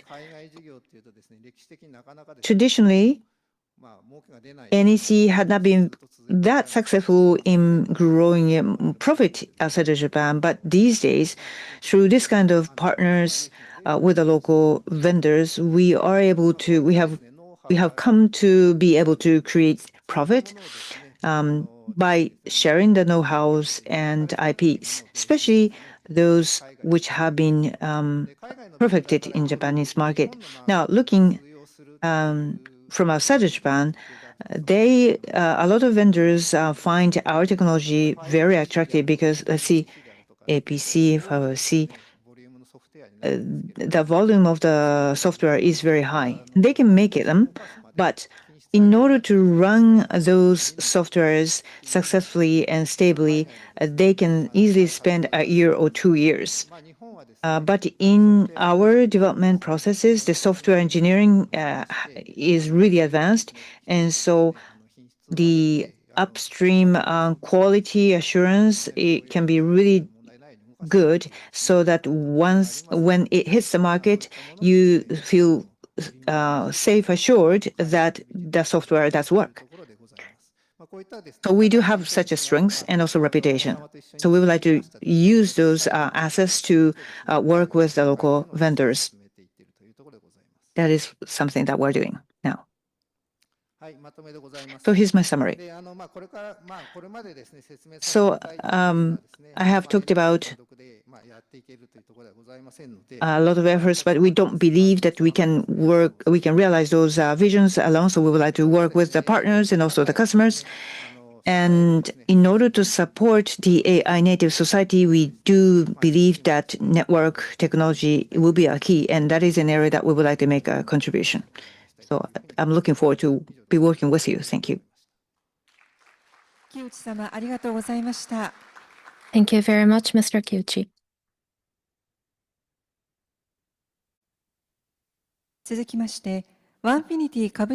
Next, I would like to invite Mr. Shingo Mizuno, the Executive Officer and COO of Onefinity, to present about the policy of businesses at Onefinity. Mr. Mizuno, the floor is yours. Hello, everyone. Thank you for the kind introduction. My name is Mizuno from Onefinity.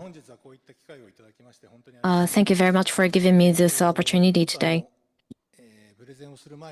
Before going into my presentation, normally, you would still think about what is Onefinity. It's NEC and Fujitsu, but what was it about? So I would like to give a brief introduction to our company. A network without limits, Onefinity is born from Fujitsu, built for the future. That is what it says on the slide. In this July, Fujitsu's network business department was integrated to launch this new company named Onefinity. The purpose of the company is, for many years,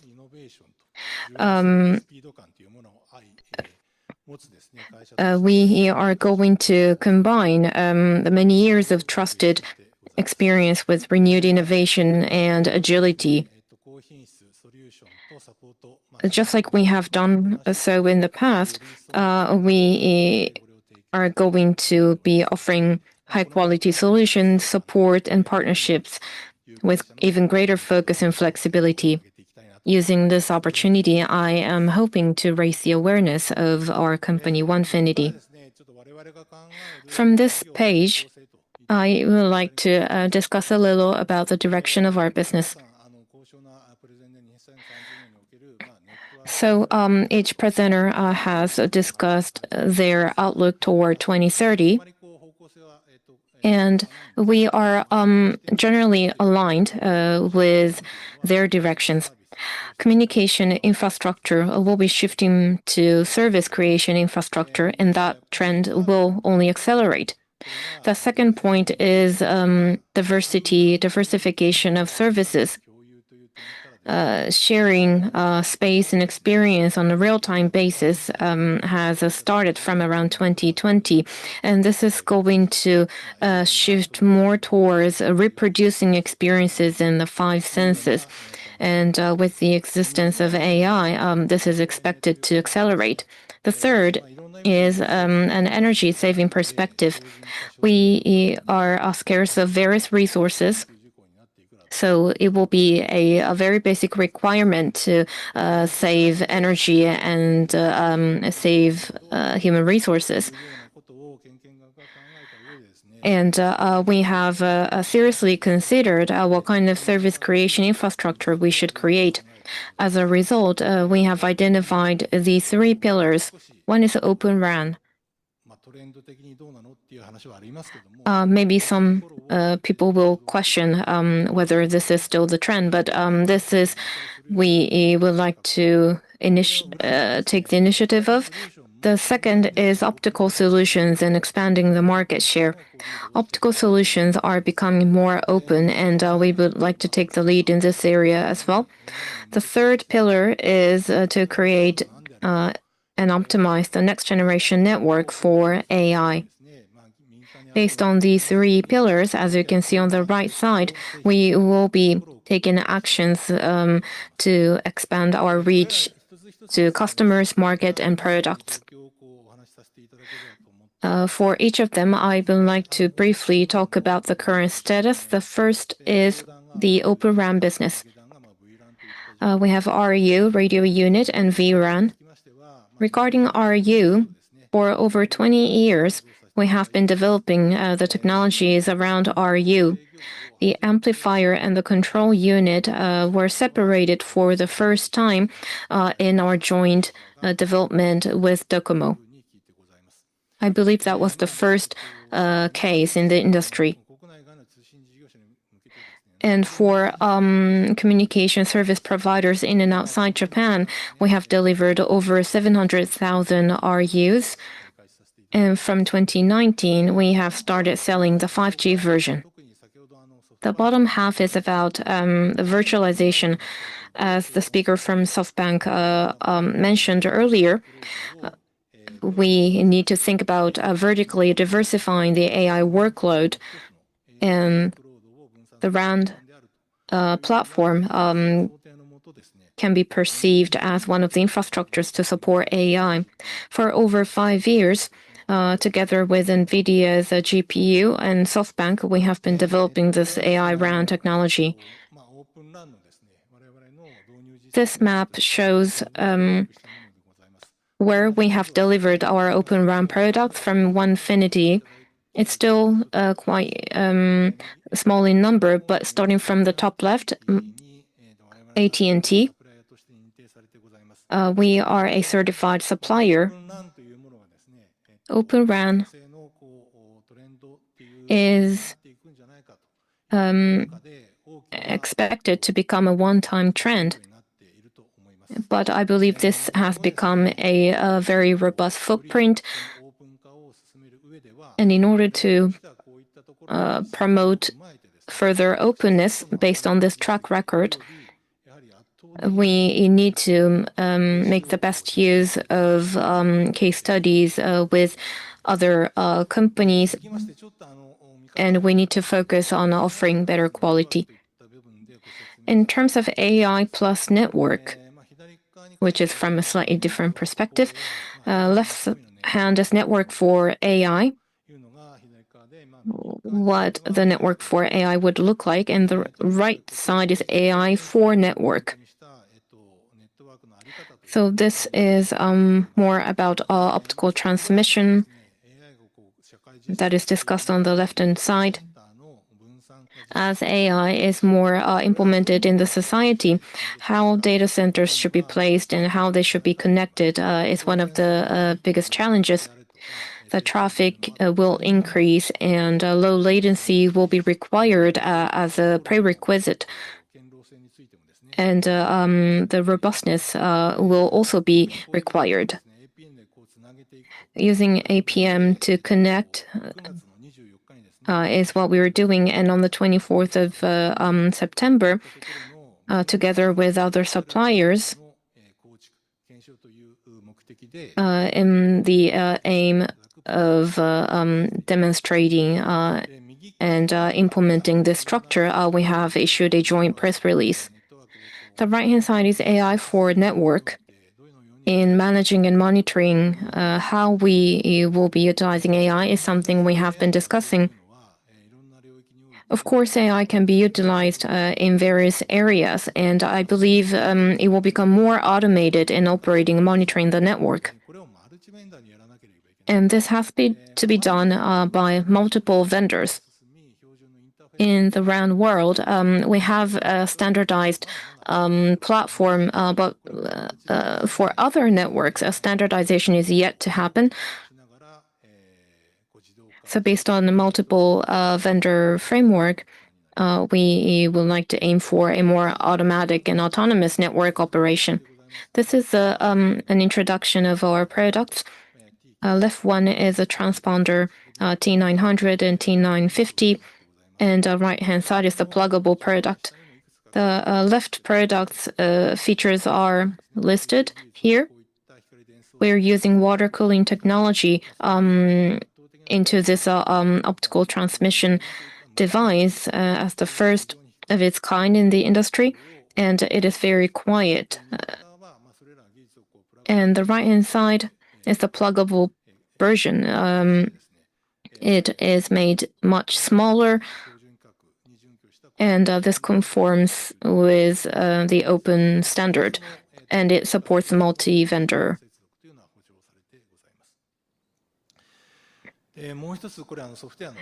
And another thing is AI for network. This is the operation and management of multi-vendor optical network. Right inside, we have the life cycle of network operation management, and the top left is multi-vendor network design support, which we have added. Regarding optical network monitoring or surveillance, TIP has been promoting such initiative, but we haven't seen much promotion or penetration. But recently, mainly in North America, we have started to see a more full-scale implementation, and AI utilization and our track record are helping us to deploy businesses across the world. And this is our track record of introducing optical system. There are two things I'd like to mention here. This is also in North America, but we have fiber light that is at the bottom left. Our product UOS was adopted by fiber light.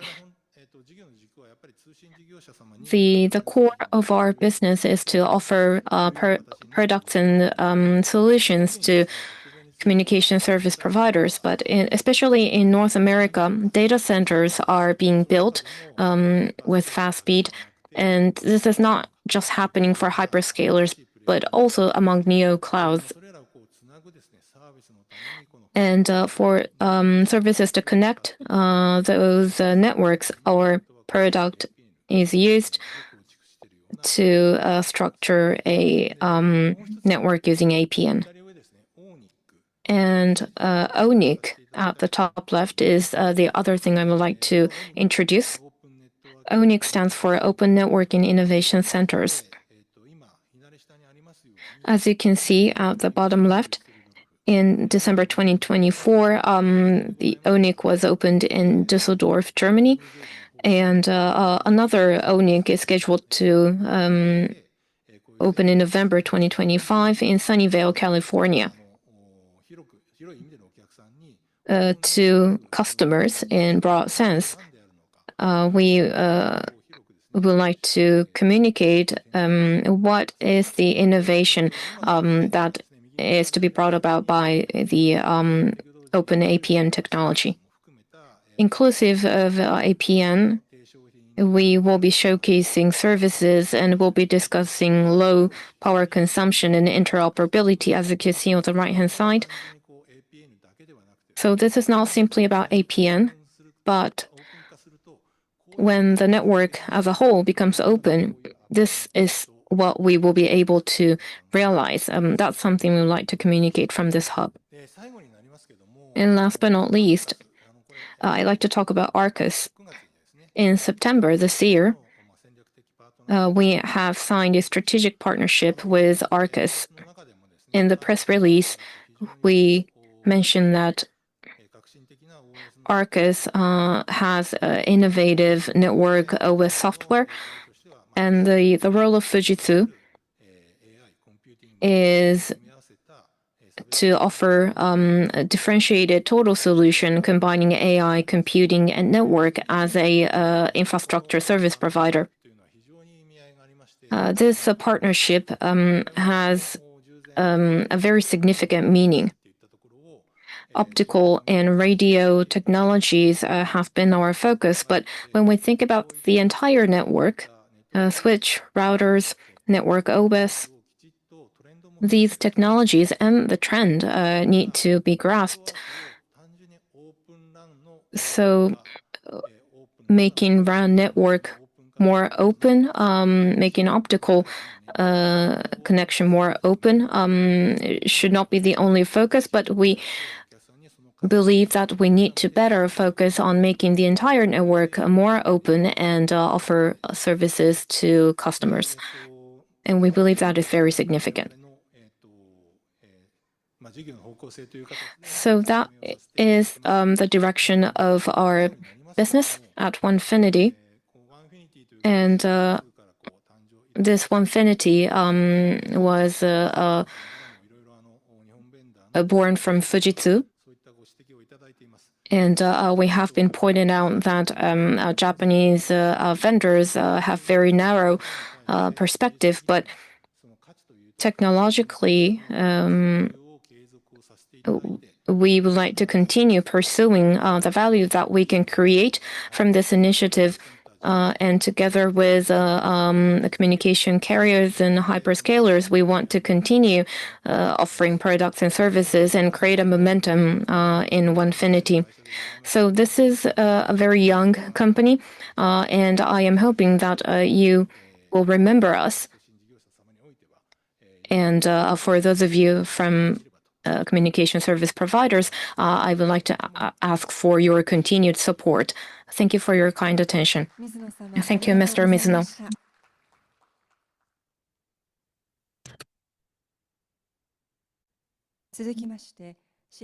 Next, I'd like to invite a speaker from Sharing Design Inc., Senior Executive Director, Mr. Yuji Kamimai is the speaker.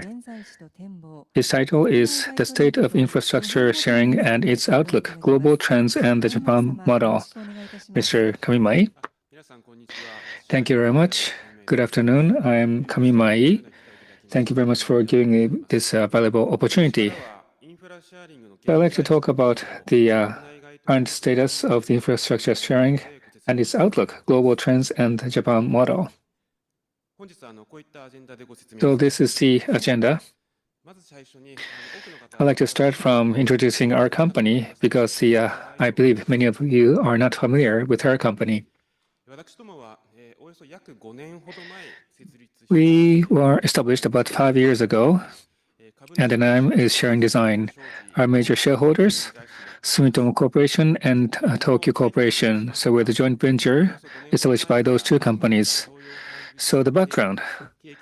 About 5 years ago, commercial 5G service started in Japan, and there was this expectation that the infra sharing may increase in Japan. And also, both of our shareholders, Sumitomo Corporation and Tokyo Corporation, were involved in CATV business, and the Sumitomo Corporation was working on overseas communication business, and Tokyo Corporation was working on railway and town building businesses, and they shared the passion about the future endeavor.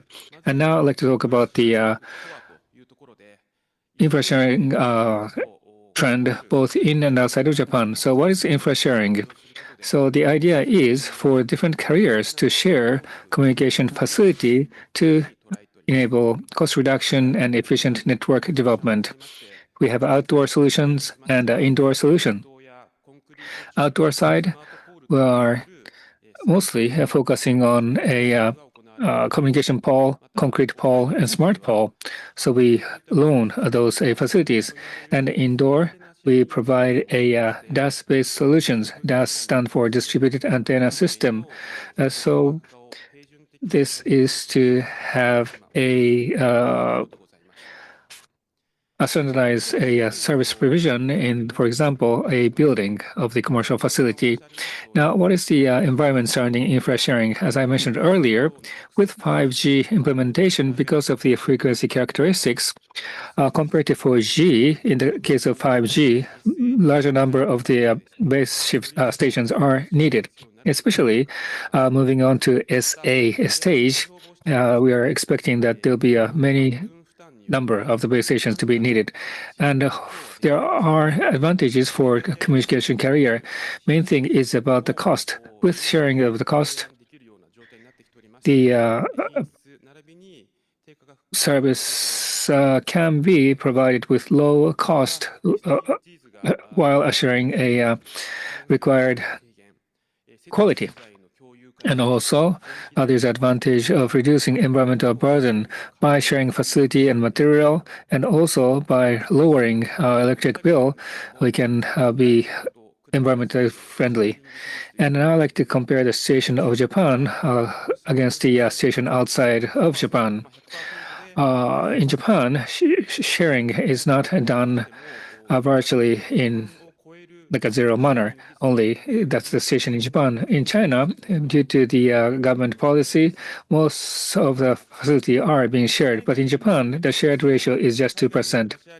When we look at the outside of Japan, the independent tower company model has been established, meaning those facilities are separated from communication carriers, and the dedicated company are operating a tower company. So those independent players own those tower company, providing the space for the carriers. And previously, the main business was for those players were tower leasing, and American Tower Corporation or Cellnex Telecom. Those players own more than 100,000 poles. But today, the system sharing is now being done rather than just sharing a physical properties. Under the Moran, base station facilities are being shared, and under MOCN, the frequency are even shared in addition to the base stations. And currently, the government, both national and local governments, are promoting sharing to enhance a regional conference coverage. So this practice is being promoted as a part of or together with social infrastructure policy to enhance the public nature of the communication foundation.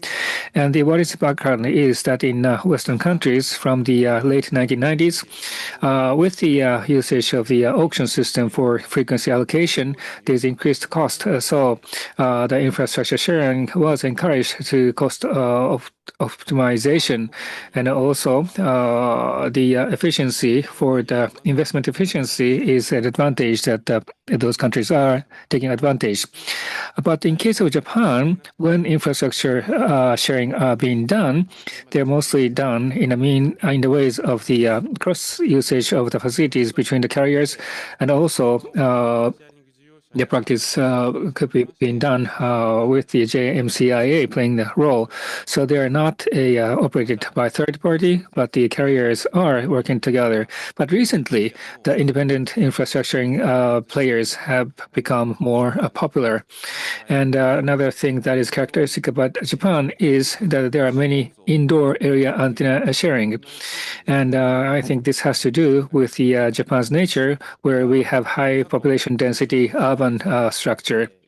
And also recently, under the initiative of Ministry of Internal Affairs and Communication, the sharing as a system is now being developed. As explained before, with the radio wave law reform, the system or policy are catching up the station. So our view is that we are now at a turning point to see the full-fledged adoption of the infra sharing. And in Japan, under the law, we did not have a auction for the frequency allocation, but the auction approach is now being considered, as I understand, by the ministry. And also, the carriers in Japan have been given focus on the quality. And from that perspective, the carriers have been owning their own facility. Now I'd like to talk about our company's initiative. As shown in the photos, we've been focusing on implementing the shared infrastructure in the places where there are general public, like commercial facilities, stations, underground city, airport, arena stadium, and the outdoor stations. From Hokkaido to Okinawa, from the north to south, we've been providing those solutions. Our aim is, or our track record, by 2024, we have implemented at 400 locations throughout Japan, and by 2027, our plan or ambition is to expand the number of locations to 2,000.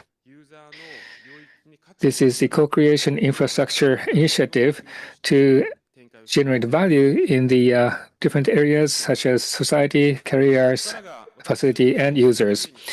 Now, I'd like to talk about our latest track record, or as an epoch-making efforts. There have been many of the such cases. Until yesterday, there have been Osaka Kansai Expo, which are done for 6 months. And we have conducted infrastructure-based area planning. On the left-hand side, there are two photos of the outdoor base stations, and I believe that there are many of you in venue have visited the expo, and we did have those shared a pole in an invisible manner. And also for the backyard, we also had a facility in more visible manner.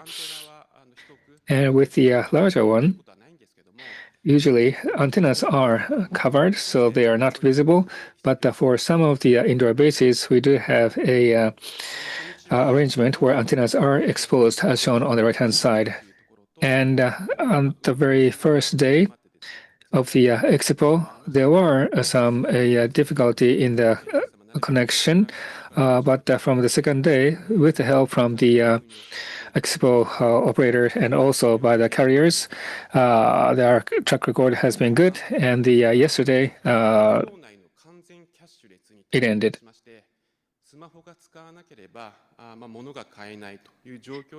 And in the venue, the payment was done in a full cashless manner, so there was a need for the traffic as well, and there were more than 200,000 people per person visiting the expo, so we were able to address that volume of the traffic as well. And now looking back, in the second half of FY21, we were selected as a operator, and this has been a 4-year endeavor, and this was the largest of the sharing project in Japan ever. And toward starting the communication service to be provided several months ahead of the beginning of the expo, we have secured a location for installing those facilities, both indoor and outdoor, and we conducted designing and construction.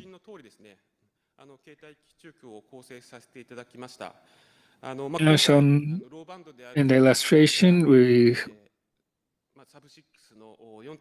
accommodate we set those facilities, and we accommodated the full band traffic, and so 70 square meter of the footprint was used for those shared facilities. And so this is doesn't seem to be large, but by sharing those facility, we're able to save the space that were needed. And also number of antennas were reduced to 25%. And in order to improve the connectivity for the entire venue, we conducted a 3D simulation, and there were multiple radio wave propagation simulation conducted working with the other carriers. And also, there are fine-tuning being made before and after the beginning of the Expo, and we were able to contribute to providing a good radio wave environment.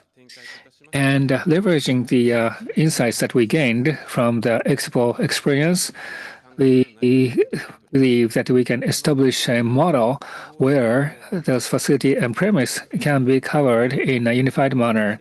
The idea is that the infra sharing measure will be done in a united manner, covering smart poles and complex facilities. In the Expo experience, we came to understand that by involving in the infrastructure development from the planning stage, we will be able to secure the spaces needed for the power and communication while giving consideration to the landscape. And so we would like to move forward with this approach going forward. Lastly, about the future outlook.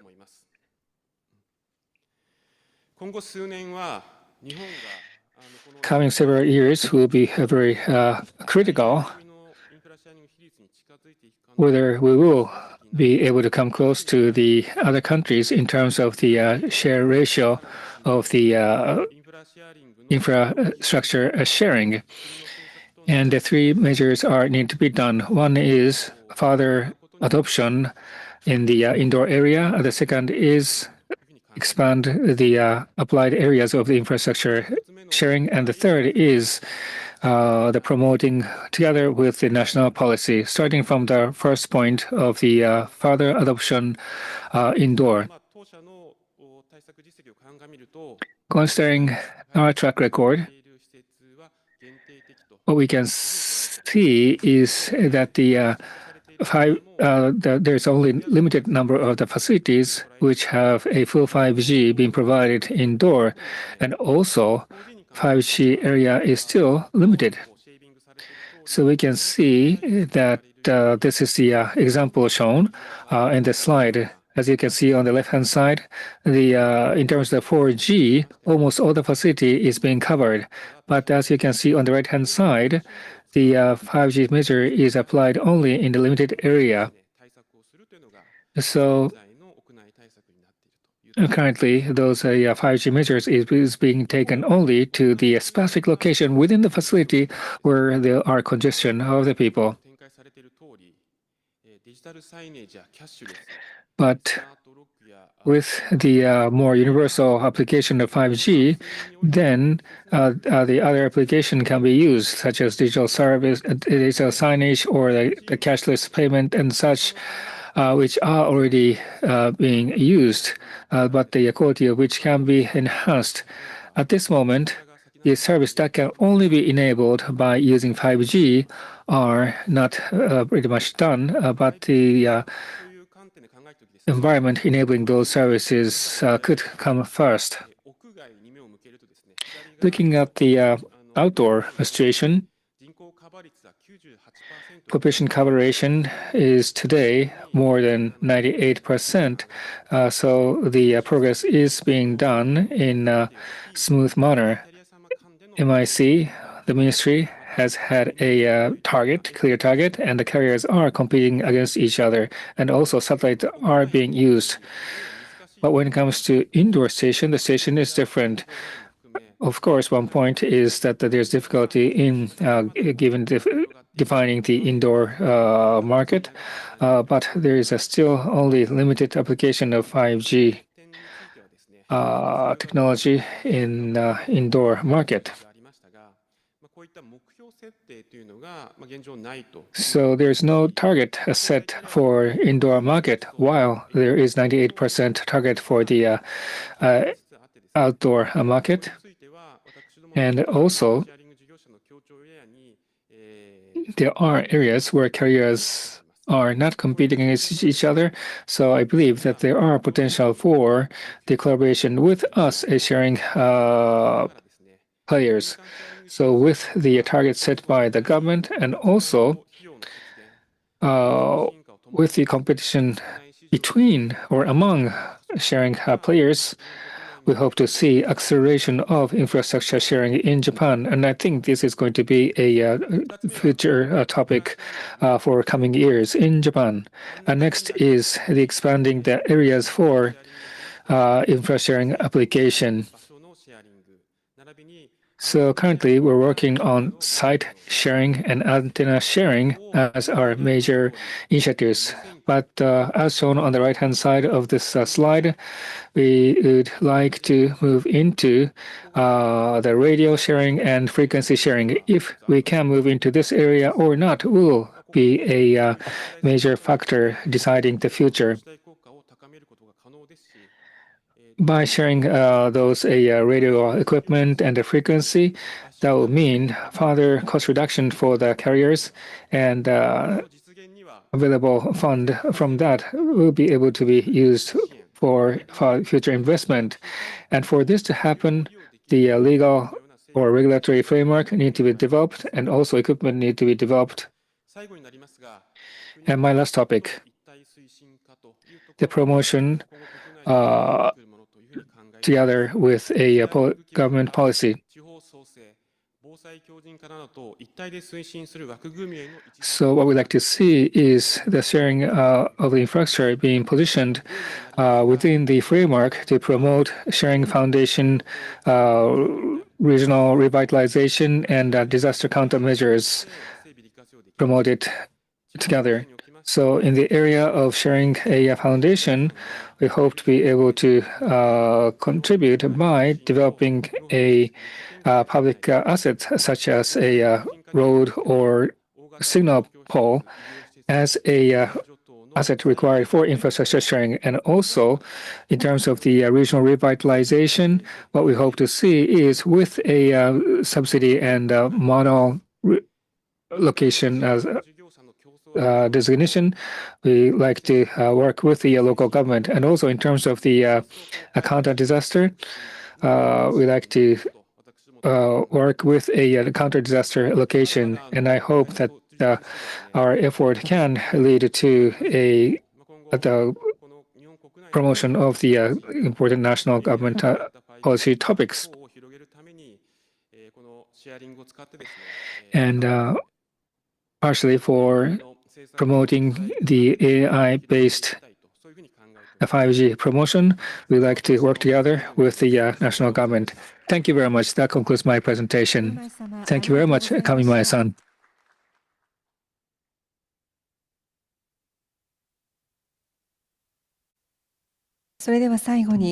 Now,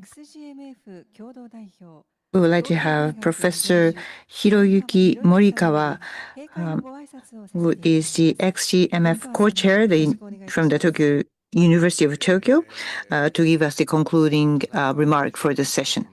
Thank you very much. My name is Morikawa. Today, first of all, I would really like to thank all the speakers today. Thank you so much for making the presentation despite of your very busy schedule. My impression is that gradually, every time we have this kind of session, we are getting more and more diverse point of view. It really making the depth of the discussion greater. And also, what is now matter of course is bound to change. That is something that I felt very strongly. Probably in the future, even when you are within a building, you click on the mobile phone, a big file will be downloaded. Or if you go to a stadium, everybody can upload the image or video at the same time. It's going to be a matter of fact, probably. Now, today, that is not always the case. But what is matter of course today, in the future, is something that we would like to really think with all of you here. Once again, I would like to again thank you very much for people who have spoke today, and also would like to thank you very much for attending this session. Thank you. Professor Morikawa, thank you very much. This concludes the first session of day one.